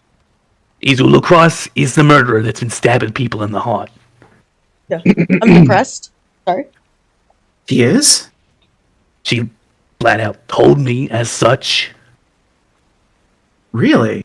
And she's been apparently living amongst us in our pockets since we were in the spider cave. Yeah, what is that about? How did the wizards not know that she was in your pocket? I don't fucking know. But We should be going back to the wizard. nowhere. She popped out of nowhere, said she stole the chime, and she wants the rod to get it back. Okay, hold on. Tabletop. What the fuck is the chime? I think I just completely blanked out on this. Because It was the wizard's thing that they said they had. They said it would be able to banish Vecna.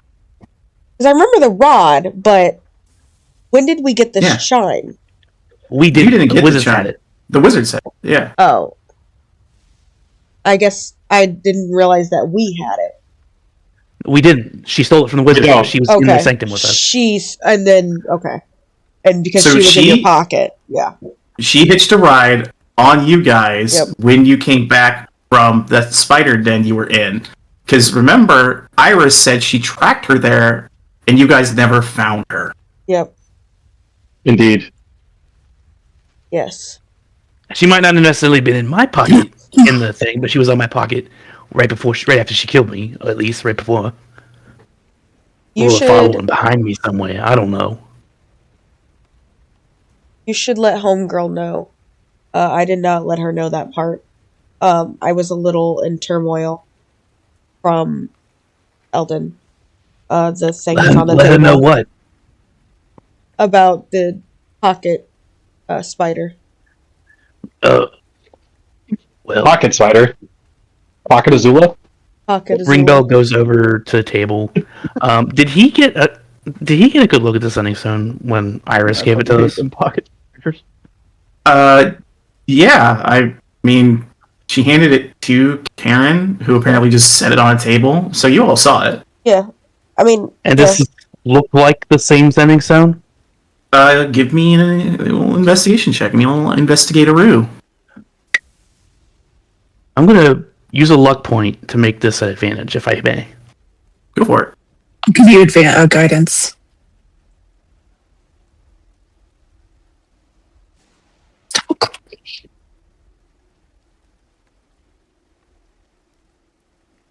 Boom. Boom. Okay, it's 24. You want to add your d4? Oh, D4. So 27. 27. You look at it, you're kind of thinking, okay, is this some sort of trick? Did we not actually get across to Sister Iris? You know, maybe they swapped out the stone when they were in here dropping out the body. Seems to be the same stone. Yeah, because that was what came to mind when someone was in here dropping this body off. Oh, yeah. And whatever, but who knows? It's also kind of weird because you kind of think well, if they didn't grab this stone, they must have not known what it was. Whoever was in here probably didn't recognize what was sitting on the table and was preoccupied with what they were doing. Does it have any special markings on it? It Or does it look pretty mundane? looks pretty Says mundane. descending stone in blood. It's pretty mundane. You just know it's got kind of a little chip in it where you recognized it previously. Right. You're a very perceptive guy.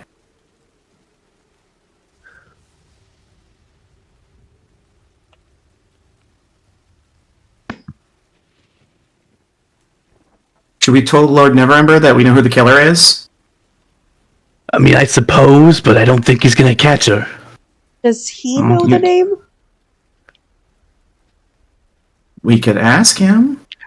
I mean, if she can turn into a whatever and hide amongst us, sorry, I'm pretty sure she's never gonna get caught unless she wants to.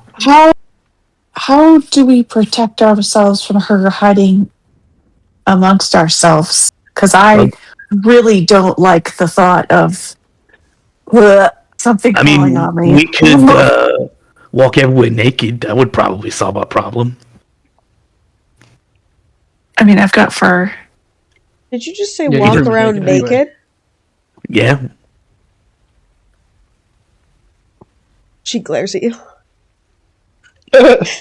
Twins. Are you? I mean, can't hide if there's nothing to hide in.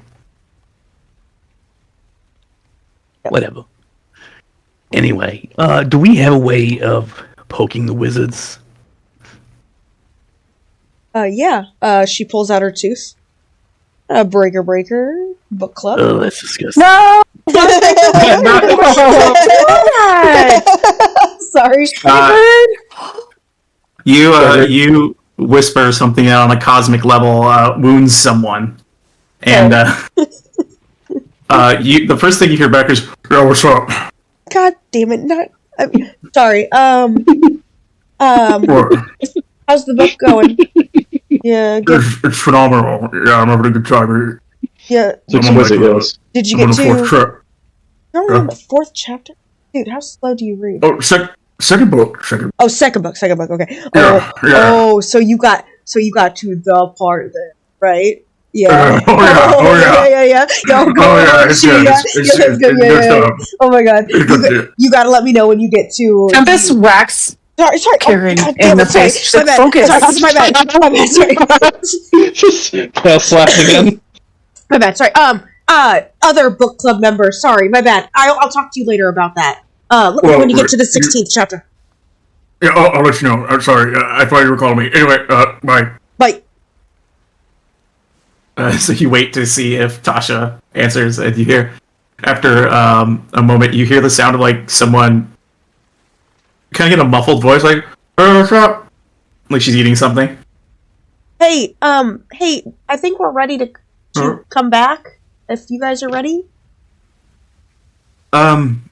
You hear like the sound of like someone licking their fingers. Right. If you want to come back, I can let Illustrial know. Yes. Also, we have got a little bit of bad news, but we'll tell you when we're there. Yeah, don't tell me because I really don't want bad news.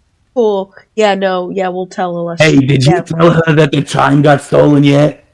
Nope. I haven't told her that yet. All right. Well, I'll let Illustrial know. Have you told her about the dead guy? I haven't told her about that that you yet. guys need a pickup, and I'm sure she'll get to it like soonish. I haven't seen her in a minute, so I'll go look for her after I'm done eating. Maltak's on the 2nd book, 4th chapter, so he's definitely gotten to that part in the book. If you have. Oh, I'm on my 2nd read through of everything. So. Oh shit! So yeah, you know.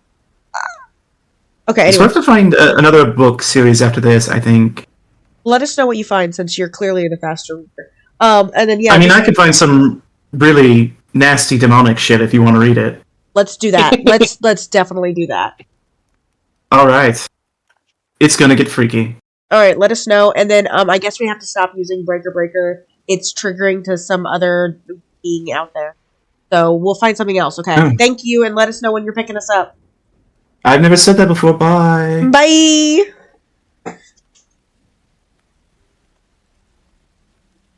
Okay, guys. Yeah, that will be. Was she eating a sandwich again? She was definitely eating something with Cheeto-ish dust. Something on her fingers that would leave dusty fingers. Definitely finger Probably going to smacking. be at least 45 minutes. You think? Okay. So She didn't seem very much like she was going to act immediately. there was no. Yes. So what do you? Sense of urgency. The sense of urgency was missing. Maybe we should go tell Lord Neverend. You wanna? I mean, I really don't want to go back there. Maybe we can just send a courier. Or like a messenger pigeon or somebody. You look out of the rain. Do you want me to send Urel? Do you want me to send Urel? Ooh, we should Or a definitely get him curry. to come here. We always go to his house. He should definitely come here. Like, I don't- he's got a nice house. I don't want to go in the rain. Well, you don't have to. How You can about stay I here with the give big guy. Urel a letter to drop off to him, and then he will come back with a letter in return. It'll say, "We found a dead body. Do you want to see us? Yes or no?" Yeah, I like Hey, I found a dead body by the creek. You want to go? check Hold yes on. or no. Hold All right, hold on. Ring bell. Find some pot. Hey, Avil, where's your writing room at? My writing? Oh, yeah. She kind of gestures to a room in the upper level. I kind of write some songs and shit up there. So Oh, if you you got want some some art or parchment? whatever. Parchment Yeah. quills? All right, cool. Now, whoa, this is a nice study. Damn. Yeah, it's very well appointed. Except It's for quite that pink. thing over in the corner. What the fuck is that? She goes, "Oh, that's like a skull of a demon. It's to inspire me, you know." What is? Oh, I don't even want to ask about the dicks that are all over it. Whoa. It's not for that though. You would think, but it's not. I'm just gonna. All right, he's covered would it. think? I'm just put the curtain over it, and he writes down an excruciating detail description of Use Lacrosse. I feel less The inspired. admission of the heart-stabbing murderer that came from her, and that you'll never find her. So Because- you've had a letter describing a very threatening woman, the fact that she's a murderer, and you'll never find her. Yes. She can turn into a bug. You'll never find her. See? It would have been more inspiring if you didn't cover up the dicks. Okay. You write probably the most alerting note conceivable. I know who's killing everybody. You'll never find her. You send it off to Urel. Yeah. Oh, wait. Okay, Urel goes off into the rain. There wasn't a yes or no, do you want to come or anything, right? It's just that note with the description. It was. No, It was Tempest- just. no. Before she sends it off, Tempest definitely adds the "Do you want to come? Okay, do you want to come over?" And she was yes or no. I love To this. Viola's house, yes or no? You guys send off this note. It takes, you guys are chilling for a little bit, like 20 minutes or so, and then Yorl returns with a note, penned in Lord Neverember's handwriting that says, "What?"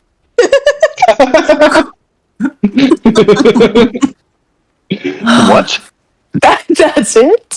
That's all it says. Is, That's all it "What?" says. For fuck's sake. Oh my Yeah. god. We need to get a sending tune for that guy. No. I'm not growing another tooth. Although I do think he wants to join the club. Is there a magical shop in this area? That's give me investigation check. And real quick, about a minute later, a very soaked messenger pigeon comes with a note. And on that messenger pigeon, there's a note that says, "No, really, what?" Then another one that asks if he wants to join book Te- club, and he has to grow a tooth this Tempest time. looks at Urel, and then she looks at the pigeons and she's like, "I'm not sending Urel back out in the rain for that." Use The his pigeon looks pigeon. at the rain and begrudgingly takes flight. She gives the other pigeon a note, says, "Yeah, seriously. There's a dead body. Are you gonna come over or not?" And she writes yes or no again. The pigeon flies off. You look around the town to see if there's like an open magic shop right now. Everything's pretty closed down. You don't find a magic shop, especially this sector of the city, that is open currently. Damn. Because you guys have been fucking around for a while, so it's starting to get late. True.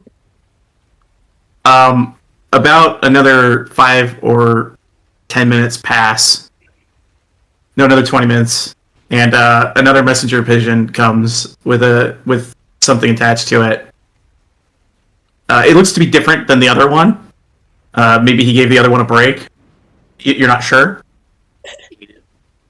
But the note says, absolutely not. Oh, Well, that's depressing. She sends Ringbell back- snatches it before anything gets sent back. Oh, And he pins in, just send a god to come get this fucking Eldon's body. All right, you pen that note, and as you're penning that note,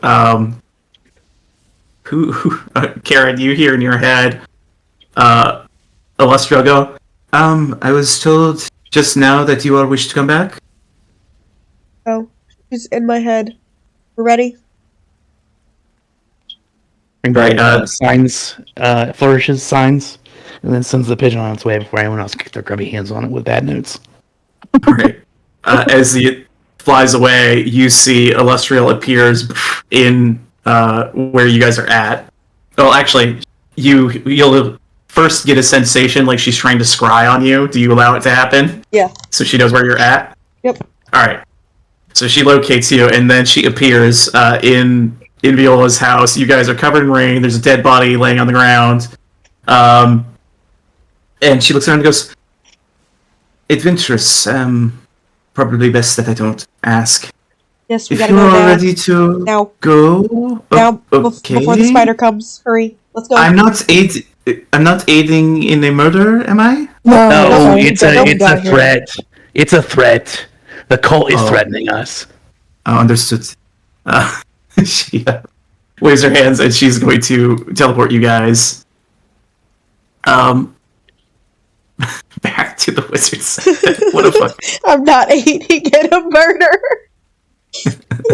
You know what? Hey, Valid I just question. think Valid question. tabletop. What? Valid question she's asking. Oh, I thought you were going to ask a question. Just saying, tabletop, she trusts us. Yeah. I just thought Yeah. that's just a very valid question. I'm not aiding in a murder. Don't do that. I'm not aiding in a murder, am I? No. Valid. Okay. Valid. You course guys not. whisk in. Whoa. And Mark there. And Illustrial kind of teleports you guys into the sanctum. Actually, you guys would be appearing here because that's the teleportation area. And Mordekainen seems to be there, and he goes, where the fuck were you guys? I whip around to him and go, how the fuck did you not know that there was a damn spider lady in our pockets stealing from you? There's no spider lady. What? He gives you like this really look. And Illustrial goes, what exactly are we talking about? A spider lady? Alright, so you know that place that you sent us the first time for the first piece of the rod? Yes, Webb's Edge.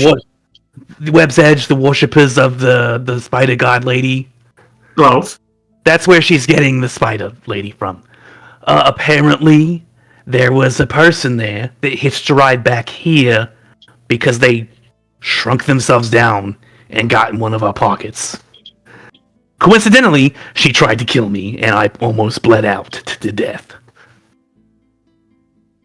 You see Mordecai looks to Illustrial and goes, what an egregious breach of security, Illustrial. What the fuck? This sanctum is not safe, apparently. Don't you have Also- boards or something? Also, your chime is gone. Yeah, she She stole it. stole What? Yeah, she God stole it. damn it! You see, he just knocks something on the ground. Son of a bitch! It's gone. Illustrial's like, calm down, Mordenkainen. Yes, Bitch. this sanctum is warded. It should not allow for anybody to move about invisibly. And should they have arrived, there are divination wards here that should have revealed their presence to me. It is possible they might have some sort of magical item that manages to protect them from divination, potentially. Well, she was in the place that you couldn't scry into. Well, shit. Great. We had some fucking freak weirdo spider person going around stealing shit. Good job, Illustrial. Here, she wrote this note, and he takes the crumpled note out of his pocket. This was the note that she left for them to find if I had actually died. Maybe you can see if scrying is possible on her. Probably not, but who knows? You guys are strong wizards, right? I will do it again to see if I can scry. She takes the note and reads it. She put a smiley face on it. Yeah, she's an asshole. Apparently she wishes to trade the chime for the rods, Mordenkainen. What? No! He just starts stomping around, pissed off. Yeah. Why does this always happen to me? Why does bullshit happen to Mordenkainen all the time? I hate it. Maybe you're a bullshit magnet. I must be. I really must be. I have a cursed existence. It sucks. Well, would you like her excruciatingly detailed description so that you may murder her if you ever see her? I would love an excruciatingly detailed description of anyone who steals from me. Yes. All right, I'm just gonna draw up a description real quick. Actually, read my mind. Can you read my mind? What? Just tell me, you freaking weirdo. I'm actually You really mean you good at can use drawing. telepathy? Are you saying that you can't read his mind? I can read his stupid Sounds like mind. that's what I'm Fine. saying. Then why don't Fine. you just read his mind? Open your mind to me. All right. Open your mind to me. And you see he concentrates really hard. Alright, are you thinking of her? Yeah. And he's got the perspective of laying on the ground paralyzed, being talked down to by her. Ooh, hot. And that was the part where she threatened me, and then Right. here's the part where she steps away a little bit and then stabs me in the leg, and I almost Okay. bleed out. Oh, Right. I'll rewind a little bit. That was the part where she stabbed the Uh-huh. god in the heart and murdered him with my sword, with my rapier. Uh-huh. And then, yeah, there was the whole thing. Just, back, forth, whatever. Excruciating detail. That's as excruciating as you can get. Right from the source. Wow.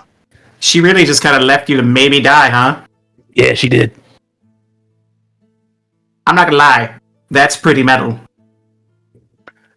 You know what? In my line of work, it's kind of a sign of respect, She does good work. She's just a bitch for doing it to me. Yes. She is a bitch. A hot bitch. Damn it. And she stole something from me. And you're gonna have to kill her. What? No, you will. No, I gave you the description so you could murder her. What? And get your chimes back. I'm not a murderer. Damn. Fine. Enact justice upon her with making her dead. Wow. You're really bitter about this whole kind of almost killing you thing, huh? Well, wouldn't you be? Yeah, I would be. I guess I've been pretty vengeful in my day. Illustrial's just pinching her brow right now, okay, so he stole this individual. She stole the chime. Did she take anything else? The love of my life. Well, she's trying to I'm so kill sorry. she's trying to kill the nascent godling that's on the way to Waterdeep. Yeah, Waterdeep. To Waterdeep. So we already warned her. Let's no. Also, can you tell if this sending stone's been tampered with? Sure. She puts her hand out. He gives her the sending stone from Iron. You see that she kind of waves her hand over it. Seems to cast some sort of spell. He goes, "It seems like a normal enchanted sending zone to me." All right, sounds good. I just wanted to be sure. It didn't look like it looked like the same one, but you never know. That is fair. Apparently, this is a person who has access to very powerful magical artifacts to be able to avoid detection within my very sanctum. Yeah, so that happened. I'm not inclined to give this person the rod. I'm inclined to give her the pointy end of my rapier. Yeah, there's no way we're giving this idiot the rod. Look, we just do what we were doing anyway. We collect the rest of the pieces. This bitch appears, and we ice her. Easy peasy. Yeah, but how are we supposed to protect herself if she shrinks herself down as a spider and puts herself in our pockets? I don't know, check your pockets every day? What if? Do you check your pockets every day? Yes. Every Do you? day. Do you? What? I have Nah. exactly 3 copper pieces and half of a panini in my right pocket right now. Panini. What's up with the half a panini, man? A panini or a He budini? pulls A In this panini. world, A panini. a panini. in this world panini. is, or one of these worlds, is anti-magic able to be utilized? I know it's a thing with beholders, but are people able to utilize it? There is an anti-magic spell, yes. Look at an anti-magic zone. Like, what if you guys put your teleportation area in a room, and then in the doorway of that room, an anti-magic zone? That way, anything that comes out of there momentarily loses any magic. Illustrio kind of says, it exists within here. It, would detect an enchantment that was, hiding someone, like invisibility, or like you said, something that would shrink someone. It should negate those effects just by stepping out of this circle you stand in. Alright, so so whatever- what would Whatever she had did not get stopped by that sort of magic. So, what kind of magic can't be stopped by anti-magic? something that's not actually magic. Oh God! You're telling me this lady can just turn into bugs? Potentially. Tabletop. Would Mordenkainen recognize Azula Cross from his adventures in the Strahd campaign? Tabletop, you should. You saw her. That's kind of what I thought. I just wanted to confirm that. We don't know that. Yeah, no, we don't know that at all, but it's like 3 levels of removal, but yeah, I'm just curious myself. Yeah. He was there. He saw her. Do you She was recognize the with- name? Yeah. He certainly would recognize her, and he looked into Ringbell's thoughts, and he physically saw her. Yeah.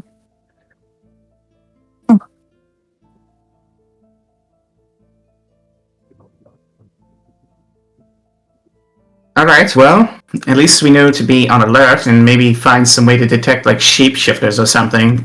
Illustrial, beef up that security.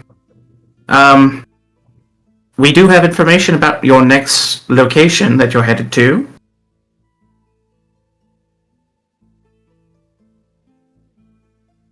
I feel like this is an episode of I need a Mission Impossible. distraction. Let's go. Right. Alright, let's fill you guys in. So, Wait a minute, tabletop. let's... We went back to Neverwinter. Did we actually take a long rest there, or did we just do all that? Okay, I just want to make sure people got spell slots back. Yeah, I took a short rest. I while was there. don't remember taking a long rest. I thought we went there, we were going to sleep there, but we never did sleep there. You guys would have gotten a long rest. It would have been before Sister Iris left. She stayed with you guys at Iola's. Gotcha. And then left the following morning. That But makes yeah, more sense. Mordenkainen kind of goes, Illustrial, you would be so kind as to fill them in to what you found out. And she just kind of rolls her eyes a bit and goes, yes, so, from what we can tell, the next place that you will need to go, from what I can tell anyway, is going to be a place known as Eberron. More specifically, I know that you'll be heading to a particular doorway near some ruins in a place called the Moorland.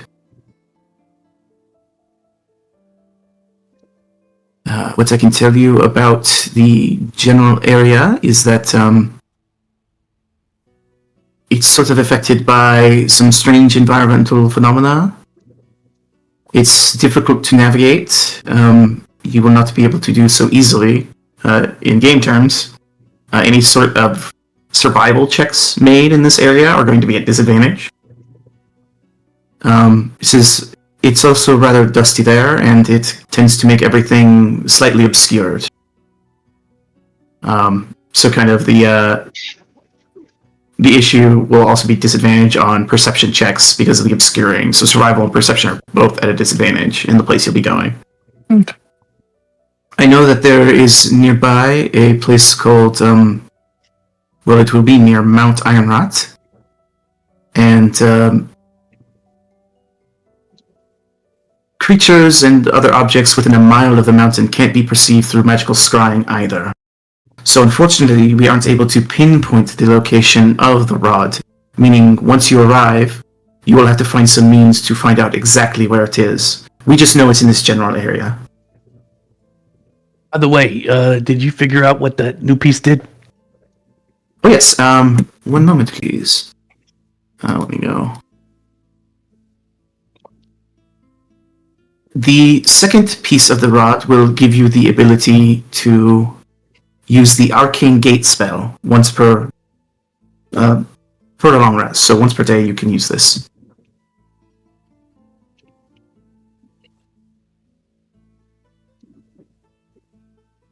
So Arcane Gate. So you guys know, casting time is 1 action. Its range is 500 feet. Its duration is for 10 minutes of concentration, so whoever casts it will be concentrating on it. You create linked teleportation portals. Choose 2 large unoccupied spaces on the ground that you can see. One space within the range, so within 500 feet, and the other within 10 feet of you. The circular portal opens in each of those spaces and remains for the duration. The portals are 2-dimensional glowing rings filled with mist that block sight. They hover inches from the ground and are perpendicular to it. Portal is open on only one side. You get to choose which side. Anything entering the open side of the portal exits the open side of the portal as if the two were adjacent to each other. As a bonus action, you can change the facing of the openings. So if it's pointing north, like the exit's north, you can swap it to south, essentially, with a bonus action should you choose. So now you have access to the commune spell and Arcane Gate through the pieces of the rod that you have. Okay. And you figure this is probably the magic that they were tapping into to help them traverse great distances. It's like teleportation magic.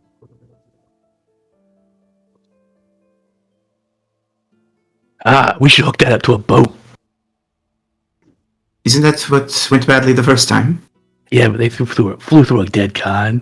That was kind of the dead god's problem. I think fundamentally it might have been a flawed principle to begin with. I mean, it was working before they crashed. Everything works before it crashes. That means everything is successful until it fails. Yes. We live in a nebulous world. And that we do. Anyway, so that's the gist of it, guys. You're going to Eberron. Just so you know, there's a Warforged there. They're like kind of robot people or whatever. What are robots? Ah, shit. Automatons. Constructs. Any of those work? Yeah, I'm familiar with the terms. Great, Maybe. great. Maybe? Or are you? I don't know, am I? I don't know what your deal is, man. Tabletop, am I familiar with them? Give me a history check. Oops. I was about to do a history check by typing out /history. /history. That's Oh, God.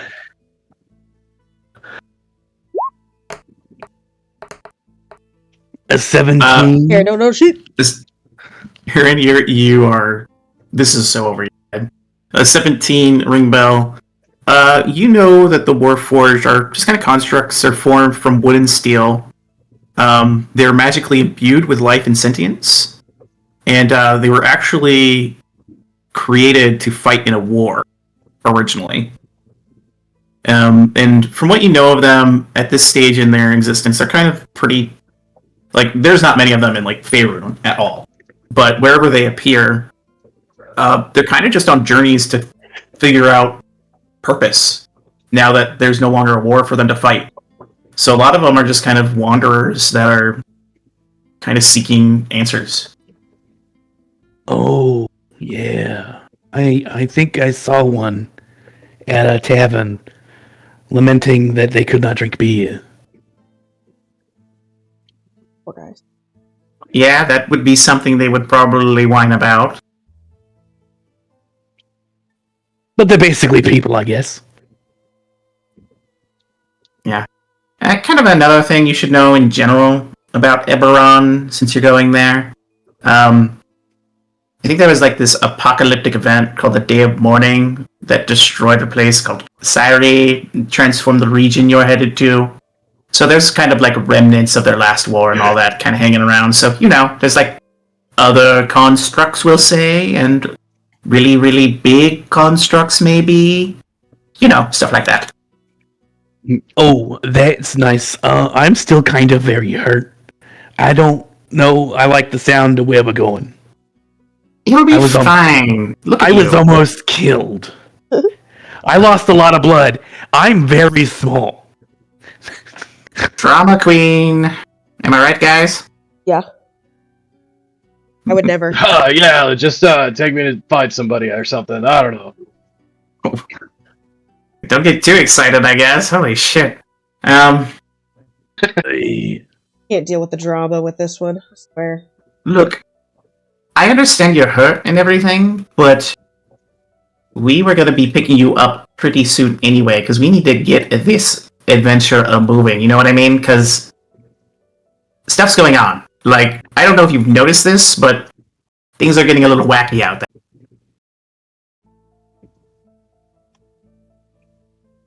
Yeah, people keep dying around us. Let me tell me about it. No, that's Wacky pretty normal. stuff. That's pretty normal. People just die all the time. Just like constantly, Super sad. wherever you go, there's a dead body. There's a dead body. He has a hole in his heart. Wow. That's so sad. Yeah. I mean, it's true. Look, guys, it's not good. The longer Vecna does his thing, the worse it's gonna get.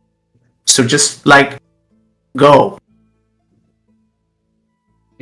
We're gone. See, I don't know what we're waiting for. Well, what do you want from Okay, us? well, Ringbell was sitting complaining that he wants to take a nappy, okay? So the rest of you are cool to leave? He's a drama queen. I don't know what you want. He's the drama queen of the group. Okay, come over to the dais. Holy shit. Yeah, I didn't almost die for real. Wait, drama queen, we just tried to resurrect the boyfriend that you had for 2 minutes. I don't know what you're talking about. drama queen over here. I would never. Yeah, you guys spent, Oh, you know what? Spell at 1,000 gold. That might be pertinent information. Just That was FYI. like That over hey, 2/3 of my income. that dead body that you saw, Illustrial, the soul was apparently stolen. So, I mean, Vecna's Vic- cultists are a myriad of Oh, yeah. necromancers. I could imagine that they could have means of taking souls. Yeah, well, just saying. He points at Air Biscuit.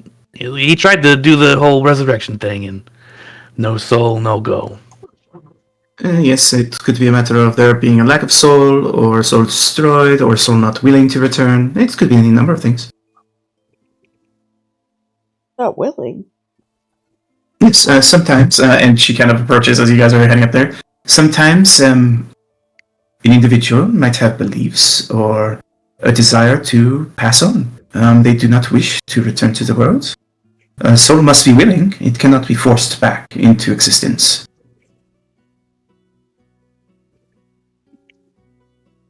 No. No. Alright, let's go. You seem a bit troubled by this revelation. Are you alright? He wouldn't leave me. So. He would, because I don't think he even knew you. You're concerned that your boyfriend wanted to leave you, so he refused to come back? For resurrection? Holy shit. She's got some stuff going on. She's got a He's couple problems. probably tired of dying and being brought back. Lady, you need to take a good long look in a mirror and figure your shit out. He was Rainbow grateful puts to be a brought hand back up. the first time, first off. He paid Tempest back that money. Hey, Jim. Doesn't sound like he's gonna be able to pay back the second one. Well, I know that. I mean, we know where his house is. We Yeah, I can know. boot it. Exactly. I know where his house. We gotta go rob a dead guy's house? What are you... God. No, I'm not. They are. I don't know who they is. Anyway, Ringbell holds up his finger like the hold on 1 second thing. He turns around and does the head cocked over up to the shoulder, holding the sending stone. He's like, testing. Are you there? Are you the one for Sister Iris? Yes. She replies, "Oh, Ringbell, you're all right. Good. I was told you were hurt. Everything okay?" I am very hurt. Yes, my leg is numb still a little bit, because that bitch cut me and left me for dead. Yeah, she's very dangerous. Hey, anyway, she stole the chime, the one that was gonna banish Vecna. And she can turn into undetectable bugs, that get past many magical wards. So just FYI. Don't worry, I'll be careful. Do you need me to come back to Neverwinter, or? Oh, we're not there anymore. We're in the place you're not allowed. Oh, gotcha. All right, be careful. Bye. You too. Alright, you done chatting? Fucking Yes. teenager? Yes, thank you for asking. How polite of you. I honestly didn't know you had manners. It's very refreshing to find out. I honestly didn't know you suck so much, and he opens the portal and whisks you guys away. Who was he talking to? He was looking at you, Callus. He was talking to Karen. What? What? He wasn't talking to me. And I will pull you guys to the next. Karen's map about to here. beat some fucking ass. The first person she sees coming out of this portal is getting fucking punched. You know that's going to be one Oh of us, no. right? Yep, that person right there is getting fucking punched. Are you punching Viola? She's right next to you. You guys come out of a silvery portal, and let me describe for you what you see. Bill hides. He doesn't want to get punched. You come out of a 20-foot tall vertical black oval made of glass that sits on the muck atop a low hill. The oval reflects the surrounding mist, shrouded landscape with a supernatural clarity.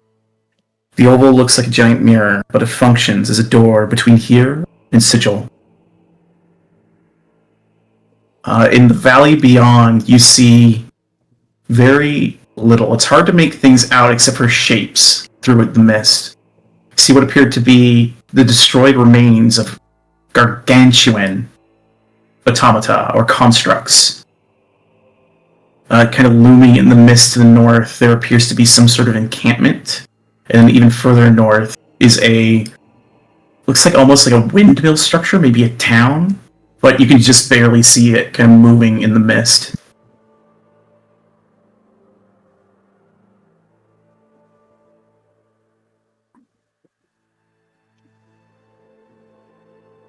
Well, this place sucks. Tempest, watch out! We She's just got here. swinging. Everybody's already dead. Yeah, Cal's ducks the swing from Karen. Yeah, He's like, yeah, it's pretty depressing. Karen's like rearing back, and she realizes there's nothing to swing at, and she goes, "Fucking sucks. Let's go find something to punch." And she starts just walking forward, pissed. Tempest is like, that's the emo girl I love. Yeah, we'd start heading towards this village to find somebody to fuck up. You head towards this camp. So as you guys kind of go down the slope of the hill into the actual valley itself, the mist becomes thicker. I'm going to need a survival check at disadvantage from your party. Okay. That work? An 8. Oh, let me. I have to roll this twice. Yeah. Oh, we'll just put it in there. Alright. I didn't go over the thing. Hold on. Callus got an 8. Tips got a 7. Karen an 8. Ooh, AB got a 21. Do you have reliable talent on that one, Jesse? Not survival. Okay, so your roll will be an 8. But luckily, AB and Viola rolled high enough. 15 DC. You guys AB, you and Viola are the kind of ones moving best through this mist, keeping eye on the shapes that are disappearing as rapidly as you see them. And it almost seems like the location is shifting with the mist. But you realize it's sort of like an optical illusion, and you just need to keep going straight and stay on target. You continue heading northward, and you arrive sometime later, roughly 30, maybe 45 minutes of travel on foot, to a crumbling stone bridge that crosses a river of indigo water. Beneath one side of the bridge, soiled leather tents and bedrolls are arranged around a fire pit.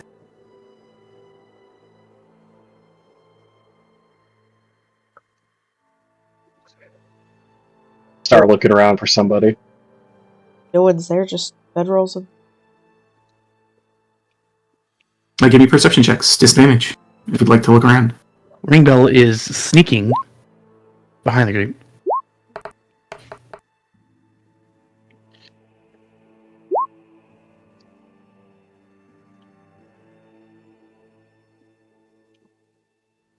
Um, 11, 19, and a 17. Callus and Tempest, your... And Ringbell... I do have reliable talent on that one, but So be 23. Or, yeah, 23. Okay. You, as well, Ringbell, kind of peering through the camp. You see the campfire here. Looks like it was snuffed out relatively recently. Whoever was here isn't currently here. You don't see anybody at the moment. Is there any sign of like trace of footsteps? I mean, I know it's hard to see, but like any direction that they might have went in, or any hint to who they may be? If you're looking for signs of direction they went, I'll need survival. Okay. At disadvantage. At disadvantage, yeah. Yeah, Cal's sweet trying to do that too. Ringbell is just he noticing that it was recently vacated, and he's just hiding and looking around, making sure he doesn't get jumped. Alright. I'll assume you've rolled your stealth. It's fine. You beat anything that could find you as passive, so. Alright, Tempest and Callus looking around. Don't see shit. Yeah, you don't really see much in the way of footprints. And you kind of notice that as the kind of weird mist rolls over the ground, even where you guys are walking around, it's like slowly like wind sweeping away your footsteps. What about searching the camp? Is there any sign of like who they might be or anything? Do we need to investigation check? Yep, that'll be investigation. This will not be a disadvantage, this one. Okay. I hate that on D&D Beyond it says I got an 18. I know. You have to Whatever, it is what it is. We take one. Don't look, nope. I'm like, don't look. Don't worry, I'll look what you're looking at. Okay. What are we looking for? Just looking for any hint to who they are. Yeah. Oh, Rainbow doesn't care about that. He's just Callus, looking around, you see this is a pretty small camp. It's probably only for about maybe 3 or 4 people, you think. There's a very small amount of food in one of the tents, like minimal rations. But that's all you really find. So whoever they are, they don't have a lot, at least at this camp. Alright, they're not here. They don't got much.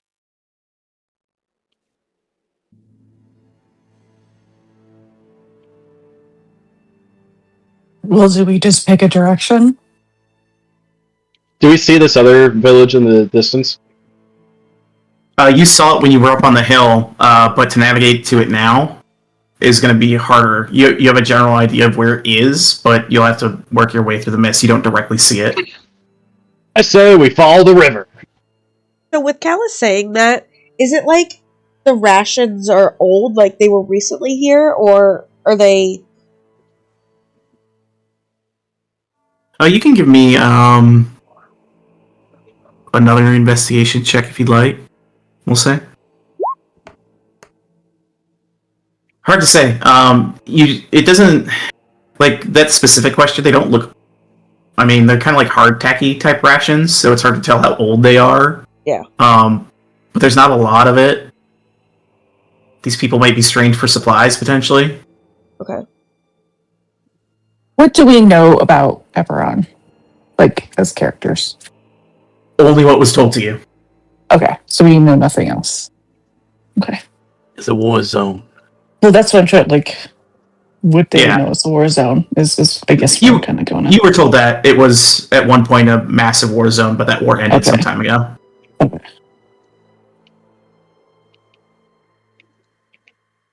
Yeah, because like when you guys were up on the hill, you saw the remnants of, like I said, giant constructs that looked like there must have been some big battle here at some point that these things all leveled each other. Good.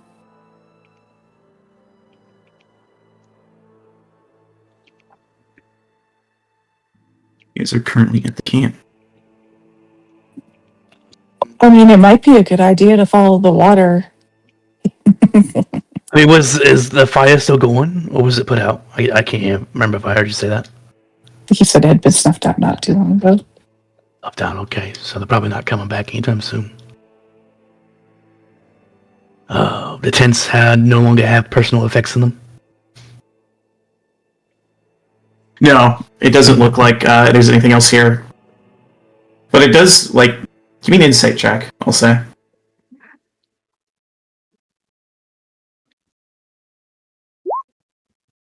Uh, 18, actually.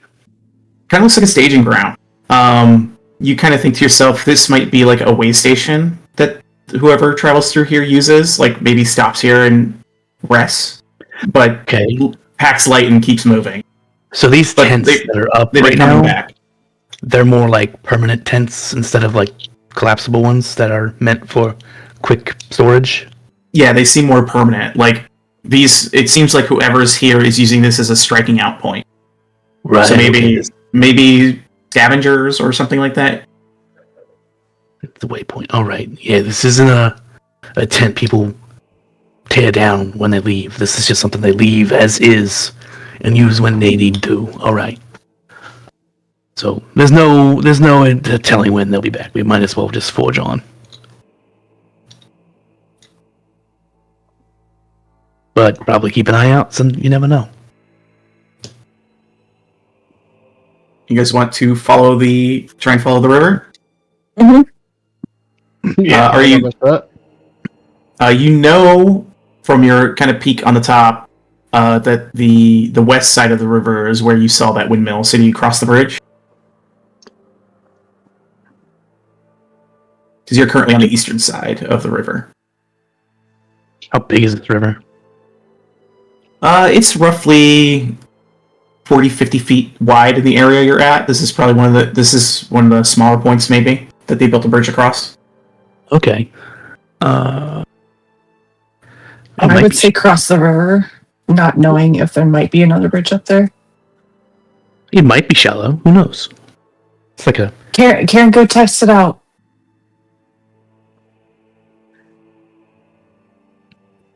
Go test out the river, or go run up. What? Go test out the river, see if it's shallow. go splash around in it. No. No. I can't. Look at me. I'm tiny. I could be swept away. My fur will get so matted. Absolutely not. Don't worry. I'll throw a rope in. You'll be able to climb right out. How about we put a going- blindfold on you so you can't see anything? Why are you so afraid of the water? I don't know Or what just the like goal walk is. along the water's edge, just like look at our reflections. What is the goal here? What are we trying to do? Well, we want to see if we can cross the water. Okay. There's a bridge. Well, we don't know if there's more bridges. We don't want to have to come back here every time. But okay, here's the thing. I have a boat. and we can just use that boat. I forgot you had a boat. You have a boat? Oh, He's got a I boat straight forgot up. she had a boat. I forgot all about that. Oh my god. I'm on a boat. So, let's just not ever ask me to do that ever again. Got it? All right, get in the boat. Let's go. Are we just going to sail down this? Hold on. No. Now we're thinking. No. Hold on. Because now we got to be traveling in the water. Hold on. Wait. Stop. No. It's actually a really good idea because we can't get lost if we're on the river. It just Yeah. goes Yeah. where we want to go. This is Karen, brilliant. I don't give you a lot So of credit for smart. coming up with good ideas, but that boat was a great idea. Let's go. Yeah. So smart. All right. Let's I do lost this. the Come on, boat. Karen. I actually lost the boat. Oh, don't worry, I have one too. Shit. Karen, give me a deception check real quick, please.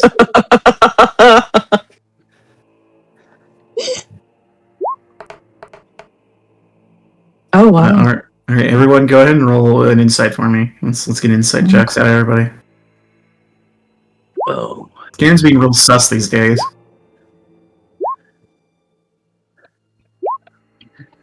Ooh. You just have from you hanging over his shoulder so much, he has really gotten to know you, the true you. AB, Callus, and Ringbell, you hear Karen say, "Oh, I lost the boat," and she's fucking. You're just stupid fucking. She really doesn't want to go in the water for some reason. Like it's a mania at this point, and it's you guys don't know what's up. She's really afraid of water. Okay, what's the difference Like, between a what's wrong? rowboat and a You- kneel boat? All right, Karen's afraid of the water, guys. Let's not make her get in the water. All right, Would it make it so much Okay. faster? let's just walk Actually- along the water's edge. It's fine. What I will say, Ringbell, with your nat 20, you don't think it's the water she's afraid. You think it's something else about the water. Mhm. have I ever seen her drink anything? Yeah, she'll drink liquids. She'll drink out of like a water skin and stuff like that. Rainbow hands And I shower. Karen. Rainbow hands Karen a water skin. You look parched. Why not quench yourself? Okay. Thank you. She drinks it. What? She drinks it. I'm sorry. Quench your thirst.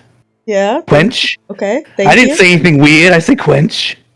She thanks you and she drinks it. He seems to drink water fine, Ring. Hmm. Hot in the desert. Thank you. She takes out the boat and names the first command word since you guys are being all sussy bussy. Here's your stupid boat. All right, you go up to the river and put the boat in it. You know, with my back to the water. I throw the boat in. Yeah, let me help you with that. He helps her align it into the water.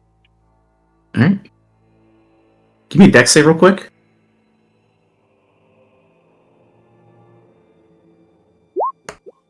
Okay. You manage to avoid, tearing into the water, and Kellis helps you put it in. And you see for a moment, it looks like Viola tried to trip you in the water. She just smiles at you. Am I noticing A that turd.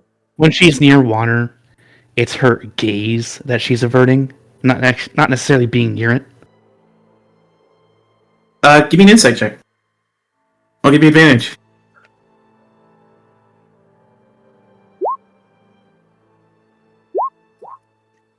Oh yeah, she's definitely avoiding her gaze. Like she doesn't want to look into it. She's been through water a bunch. Like she was running through water, but she closed her eyes weirdly and bumped into a bunch of shit for seemingly no reason. Like she doesn't want to look into water. This is tabletop, but has Ringo ever seen her look at her own reflection? Oh no.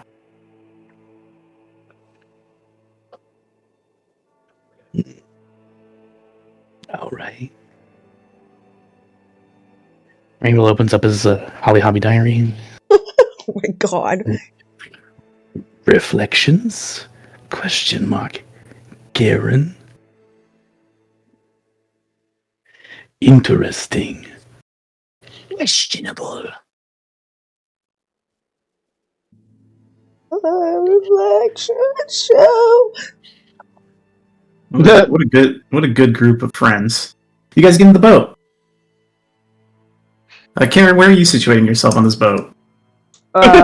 Behind AB, so my face can go directly into his back. Okay. You guys paddling the boat on up the stream? Yeah. It takes a little bit of doing because you are actually going upstream. So it takes a little bit of power to push against a kind of sleepy current that's pushing southward. But you guys begin to make your way. I'm not going to ask for any survival check, but I will ask for a perception check because there's a chance that you pass by this place without seeing it in the mist. And that's still at a disadvantage? Yes. Oh, then it's a straight roll for me. So it'd be that time. The 10? Okay. 23s. Gotcha. All right.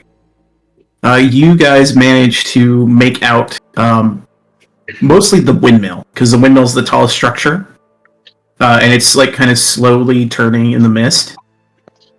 But you managed to stop your boat kind of on the eastern side of this little town with a windmill in the center of it. Missing windmills. Jeez, this seems real familiar. Ags. Trigger. Ags. I can't do this. Let me off this boat. I don't want to be here anymore. Somewhere Moog feels a disturbance in the force. Alright. But yeah, you see a windmill towers above a ruined village. The windmill's sides and blades are reinforced with badly rusted steel plates, and the attached wooden outbuilding is in shambles. Muddy roads separate the mill from the ruined buildings. In the center of a nearby intersection stands an eroded stone statue of a humanoid draped in a colorful scrap of cloth. Just curious. Is there a bridge? No. Ah, No bridge. guys, there's no bridge. See, I told you there might not be a bridge. Yeah, it's a good thing you have that boat, even though you said you didn't. Good thing I remembered I had that boat, even though I said I didn't. The thing you also notice, and I'll take you guys to the map here, kind of in the mist, are these individuals Oh, kind of walking around. bad. I'm putting Urel up here. Because he's with me. And this one seems to notice you. It looks like he is equipped with, well, it doesn't look like he's equipped with anything, but he notices you all, and you see the eyes kind of glow. The mouth doesn't move, but the eyes glow, and you just hear a, identify yourself. From Tempest. Aaron. What's up, buddy? My name's Callus. I may be. Well, you see another one kind of comes up from further north. Oh, there's two of you. And the other one, their eyes light up. Greetings, traveler. What brings you to Ialos?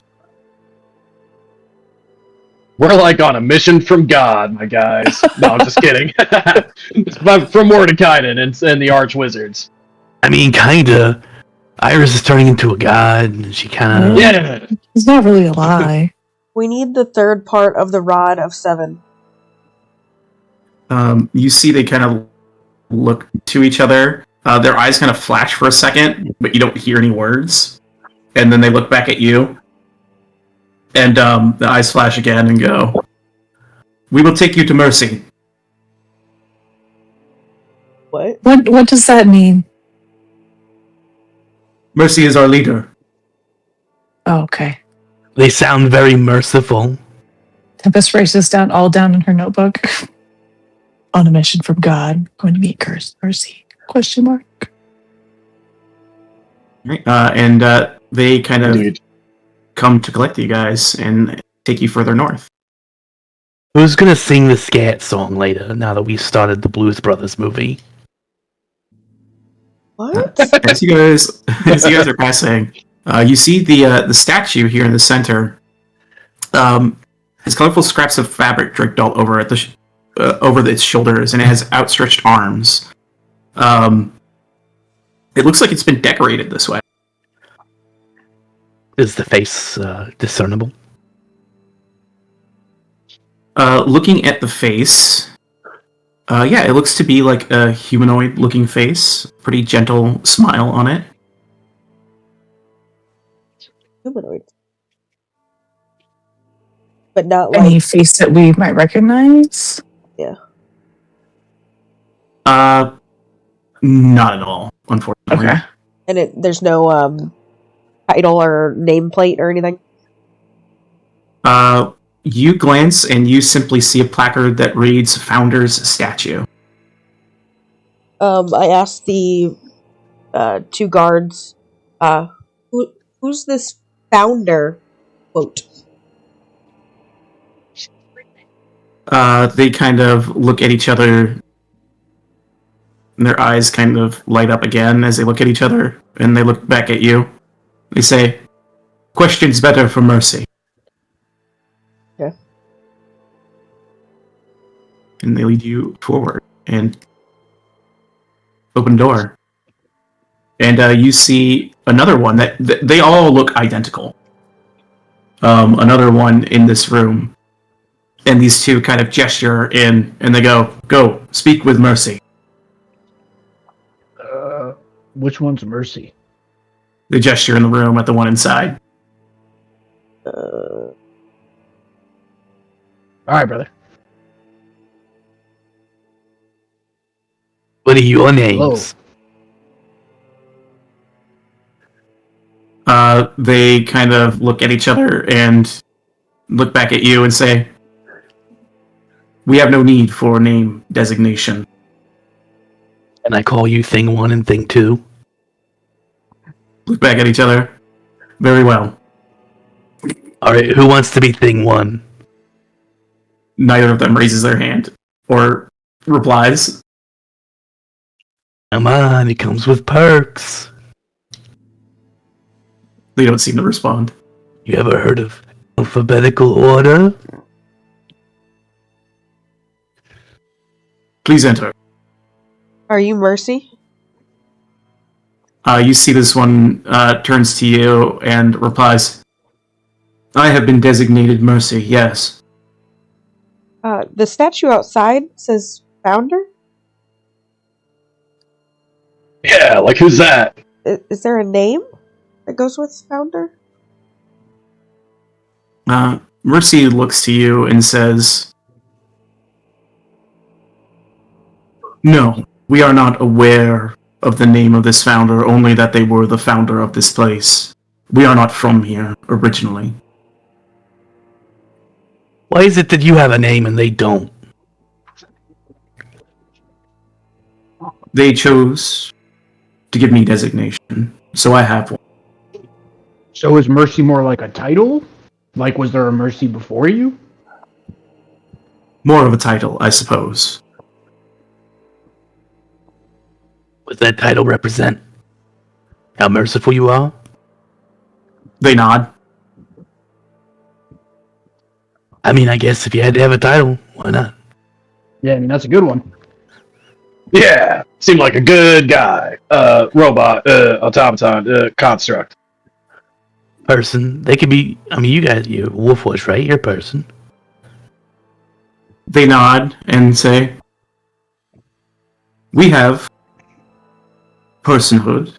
We have individual thoughts. So yes, you could call us persons. Alright, that means we could be friends then. Perhaps we can. Please, enter, friend." She gestures to Tempest.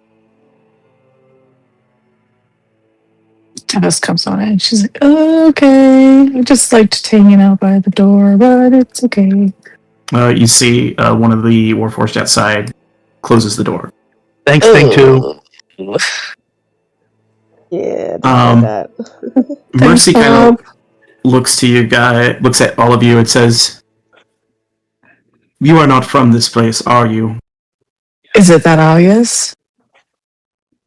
Exceedingly so. I have never seen individuals such as yourselves. And she gestures, especially to Callus and Tempest. She's like, I've never seen feline people before. Yes, we're all people here. Well, except for maybe Yorl. I don't know what Yorl is. He's a thing. Yorl's What my are you? friend. All He right. says he is a being. Uh-huh. Well, have you come to this place to salvage? Scavenge? Why are you here? Yeah, you could say that. We're looking for something in particular. Yeah, scavenging is kind of a thing, but like you said, AB, show Mercy the rod. Go pull out the 2 pieces of the rod. We're looking for something like that. You see, they kind of come up to you, and as they get closer to you, you see, unlike the Warforged that were outside, this one's heavily damaged. Like, it looks like it's been through a lot of fights. So it seems like more of a veteran fighter than the others, even though it's like the same looking It's seen things. model. Yeah. Oh, does Ringbell notice this from back here? Yeah, you would notice it as well. Just because this thing looks like it's actually gone through the ringer a bit. He thinks to himself, you know what? I fixed that wing up pretty good. Maybe I can score some points if they have spare parts here. You see, Mercy reaches out and takes the rod if you allow them to, and begins to inspect it, and says, "If there is an object like this within the valley, you will need a docent, or at least a warforged equipped with a docent. Track it." What's a docent? Yeah, what's a docent? They are what we have come in search of. A docent is essentially a small metal sphere, about 2 inches across, embedded with gemstones. These are dragon shards. A individual such as myself, a warforged, can incorporate one of these docents into their body, and it assists in our functioning. It enhances us, makes us stronger, gains us greater ability. We came here to find these objects because we believe they are somewhere within the valley, and they will help my people survive. But if you can aid us in finding them, we would be more than willing to aid you in finding what you seek. All right, sounds like a bit of a quid pro quo here. Yes, in exchange.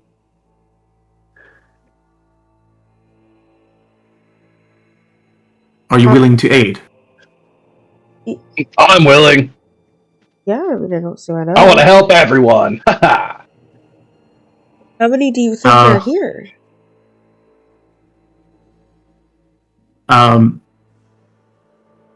She said, or they say, we are not sure. We are unsure exactly where they have gone. They should have been in these ruins, but we have been unable to find them. There is another group of scavengers who have been moving through these wastes. People more like yourselves, people of flesh, who have been scavenging. I believe they have a camp further south of here. They may have the docents, we don't know. Or they may know where they are. There is also a matter of the Lord of Blades men. They also want these areas. They are loyalists to a long dead emperor This battlefield is a monument to their failure. But still they stalk it, like wolves hungry for battle. Let me ask you a question about these bladesmen guys.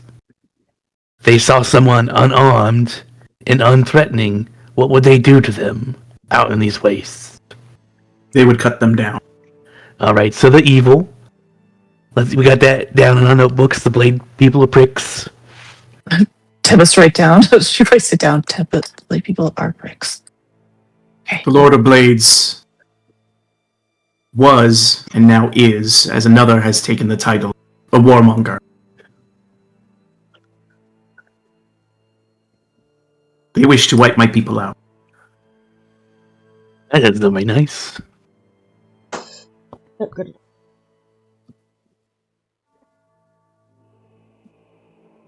So you should Someone tried to wipe me out earlier. Wasn't very appreciated. Did they use subterfuge, cunning tactics? Oh yeah, they did. So do the Lord of Blades, the Lord of Blades men. They are the same. Cunning.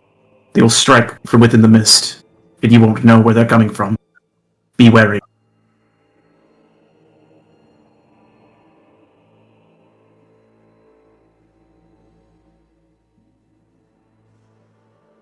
Well, there's 6 of us, and how many of them? We do not know. Oh, well. Ugh. It seems there are many. That thick fog that's out there everywhere. Has that always been here? That was a result of the cataclysm that occurred here. Hey, you notice anything that changed recently about the area? Perhaps that might give us an idea where to at least look for this rod later on.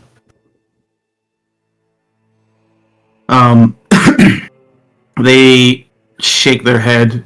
We have only been here for so long. You got spare parts? I see it looking a little rough there. Might be able to try something. They look to you and shake their head. Our supplies are limited. I do not want to take too much. There are others in need of more than I. All right. Just make sure you take enough to keep going. We need more people like you. Yeah, really living up to that name there. They nod. You do me kindness. Thank you. Well, Rainbow claps his hands together. I don't know. I guess we point us at where you think stuff might be, and we go. Yeah. Send us after him. They will kind of look at your map here. And they kind of point in the direction of this colossus and say, one of our scouts reported that the members of the encampment to the south have been rooting around one of these destroyed colossi. That is likely a good place to search for them. But again, I warn you, the blades could be anywhere. And just to be clear, the scavengers are not kill on sight. The bladesmen are, right? We do not know that the scavengers mean harm. They have not attacked us as of yet. All right. Just wanted to be clear. No killing scavengers. Do these bladesmen have any like distinctive marks on them? Like if we how saw do we them determine who's who?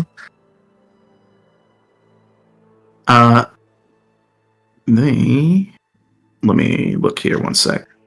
Like, do they have hats made out of swords?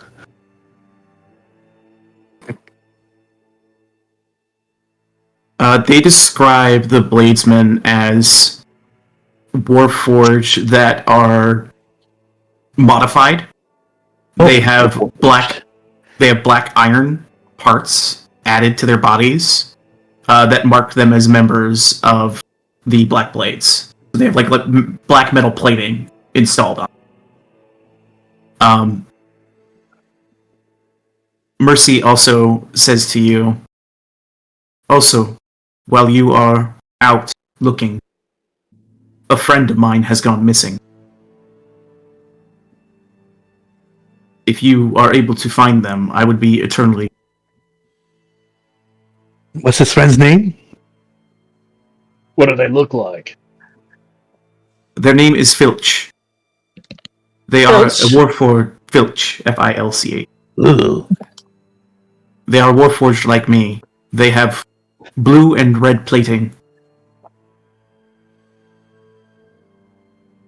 A bit conspicuous. What do they do to get that name?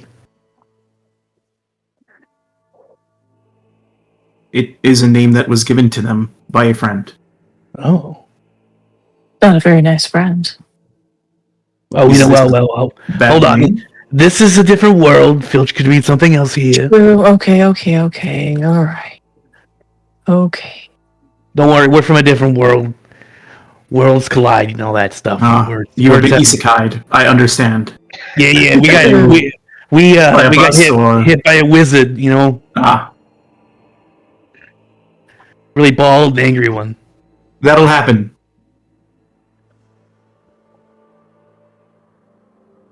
But if you do find Filch, let them know Mercy awaits their arrival at Ialos. I mean, can they take care of themselves? Or are they gonna need some like escorting, or can they go? Okay, I'll return home. If you could escort them if they are injured, that would be kind. Yes, well, we are kind.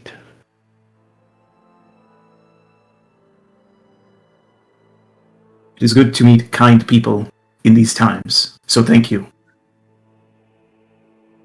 You got it, Mercy. Should we head out, or is there anything else we need to know? I mean, Henry Butler's wrong. We are kind, right? Trying to kill an evil guy. We are kind. I'm kind. We do some weird stuff, but we are kind Viola shrugs. for the most part. Like I know you. Point I know you're kind, Viola. You know all of your fans by name. I know. I'm too kind, honestly. And honestly, goddamn, that is a lot of names to remember. Yeah. Steel trap, though. She taps her head. Luckily, it's weird that most of your fans are named Jeff, though. It's a really There is weird thing. Jeffrey. What? Why did you say that? Triggered. Why? Just because it was the first name that came to my mind. Give me an insight check.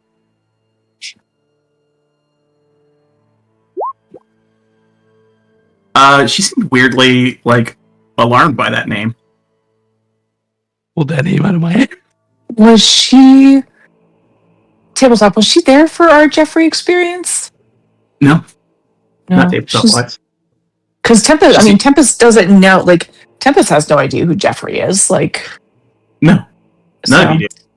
She's like, she just looks at her, she's like, is there something with the name Jeffrey? Tabletop, I 100% forgot about Jeffrey and just said Jeff out of my ass. I know, that's why it's really funny. She just kind of goes, sorry, that's my dad's name. Your dad's name? Yeah. Huh. Your dad's a fan too. That's great. I mean, Yeah, it makes I guess sense. he's a fan. Jeff is a guy's name. Jeffrey is a guy's name. It makes sense you have a lot of guy, but I mean, you also have a lot of girl fans too, so. Yeah, I once met a Jeffina. That's a really pretty name. I've never met a Jeffina, but be cool to meet one, I guess. Yeah. Can you tell me about your dad? Oh, my dad? Yeah. I know it's really not the right time because we're doing this funny now. I'm just being nosy. I mean, I guess. He's kind of a strict guy. He he's not super happy with the career path I chose, but he's still pretty supportive. He has a whole other thing he likes to do. He's just it's like a paladin or something. Oh my gosh. Where? What's your mom's name? She kind of thinks for a moment, and she's like, "I'm not 100% certain. He never really told me." Is your mom not around? No. He's really weird about stuff like that. He said she died or something. Is what he told me. Oh, Guys, I'm come so on. sorry. For all we know, her mom could have been a lumberjack. Let's move on. I know. Like, was your mom's name Abigail? I'm fucking done. Can we move on? I don't. Guys, this is so inappropriate. Let me out of this goddamn room. I can't fucking. This is so interpersonal. Hi, guys. Yeah. Let's leave. Inappropriate. What's the problem? So. You know what? As a former cleric, I'm used to getting to know people, and I'm about to fucking crash out, guys. Part of my life. And I'd love to talk to you more about this at a better time, Viola. I cannot believe this is just now coming out. I mean, Viola, I love this journey for you. Let's talk about this dearly. I just really, honestly, like, I know that everyone has a mom and a dad, but it's just because you keep your life so you. It's just so cool. It's so cool. You seem really stressed out for some reason. Just trying not to tabletop right now. Ringbell gives Mercy a high five before he leaves. They accept the high five and give you a nod, believing this to be some sort of greeting of your people. Oh yeah, my people of the Strongschwitz. Yep. It is good to know. I will greet you next time accordingly. Ringbell. Please, thank you. Greet. It is a sign of much I'm gonna respect. dab you up. Dab you up. I'm gonna dab you up. And this is how we say goodbye. And he dabs. They dab back. Farewell. That is not how we say goodbye. That's how I say goodbye. That Bye. is. But you said we, and now. Peppa stabs. You dab. The other Warforged dab at you guys as well as you leave. Your owl does a little cat dab. Guys, I love this place. We can impart so much culture here. All right, you guys begin to head out. But yeah, as you guys are heading out, Viola's just kind of like, yeah, it's kind of weird. Like I said, my dad kind of dropped me off in Neverwinter, raised me there, and was really like quiet about a lot of stuff. But you know, he's a good guy. Are you a lot like your dad? You know, it's really funny. He always called me his little heartbreaker. It's kind of a funny nickname. It's funny. But are you like him though? She kind of I'm just thinks, curious. Like I am exactly like my father. I'm also a lot like my dad. Are you? Mm-hmm. Very chill. Did he not like Reflections either? Huh? Maybe that's why you have that water trauma self-imposed by your father. Yeah. What are you Maybe that's talking it. about? But back to you, Viola. Are you like your father? I'm just curious. Well, no, he can kind of channel like divine energy and stuff, and that's never really been my thing. And he's super strong.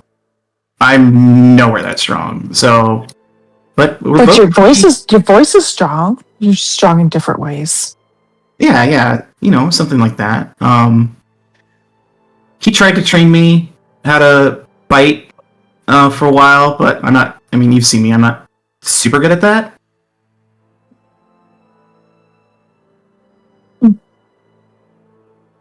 I'm just so curious because I just didn't know this about you. But like, what you said, he's a paladin. So who does he represent?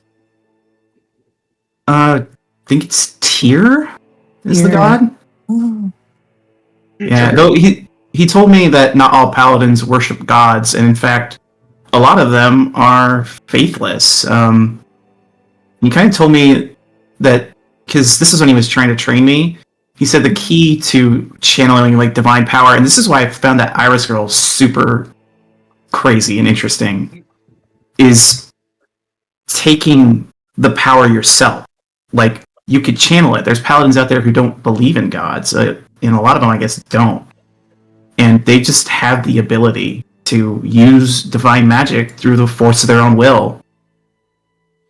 That's kind of what. Does Tempest know if this is true or not? Give me either an Arcana or Religion check. Yeah, hold on.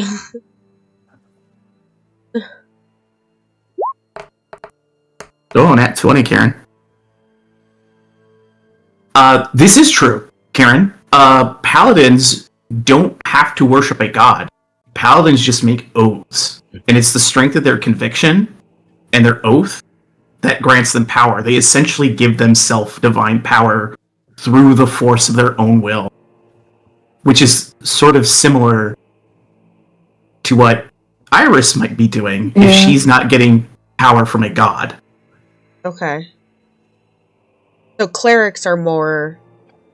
Clerics are granted power by gods. And they don't paladins have power naturally. A paladin takes power for themselves. I think But I've a lot always of mixed that up. There are those that serve gods, like fight in the name of a god if it's like part of a cause that they believe is worthy. So there are paladins to many gods, but there are also plenty of paladins who have no. They are merely like they pledge themselves to a monarch, and they like oath of the crown. They pledge themselves to a cause, like an oath of devotion. They can pledge themselves to a concept and become powerful.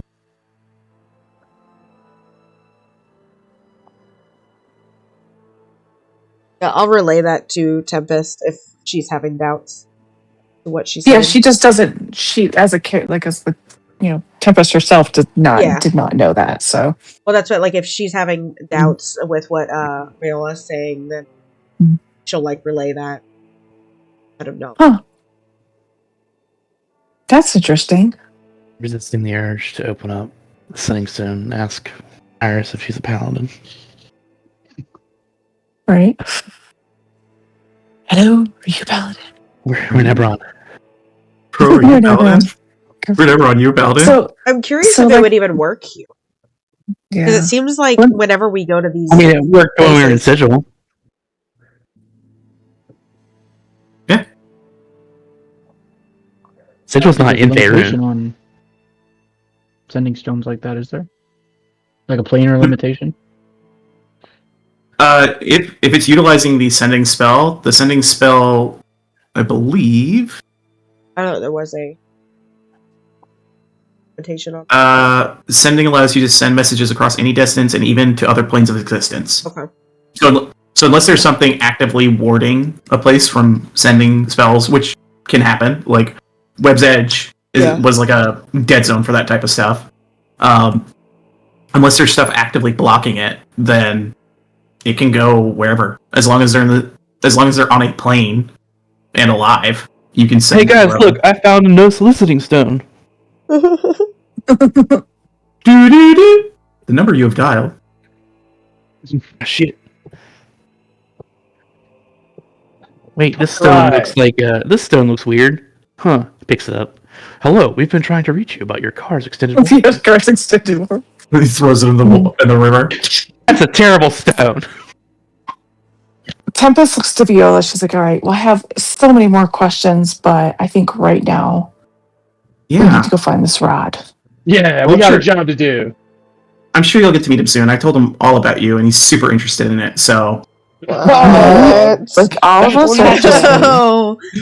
And that, my friends, is where we'll end our session for today. You motherfucker! So great. What have you done? I had answered you guys. I heard Joey say, "Go check it out," and I go, "What?" I was like, Oh, absolutely not, is what I said, and I looked over and I saw no internet connection, and I go, I don't think they heard me say that. Yeah, everyone's really trying to get you to go look. It's gonna be a no from me, dog. Coward. Yeah, we really got the vibe that you weren't being a team player. Yeah, that's why we threw you in the river. Yeah, sorry. If that's what you want to do,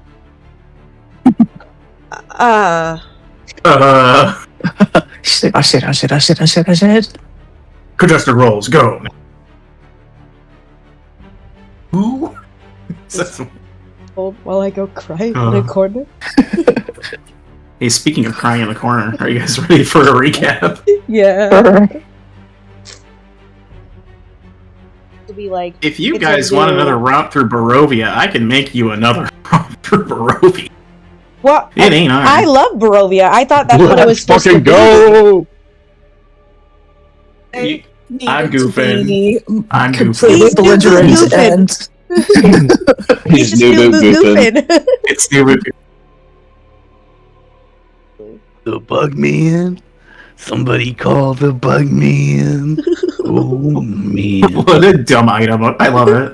It's so stupid. Oh my god, I can't believe we stumbled upon this purely by coincidence. Viola, you Purely bitch. by coincidence.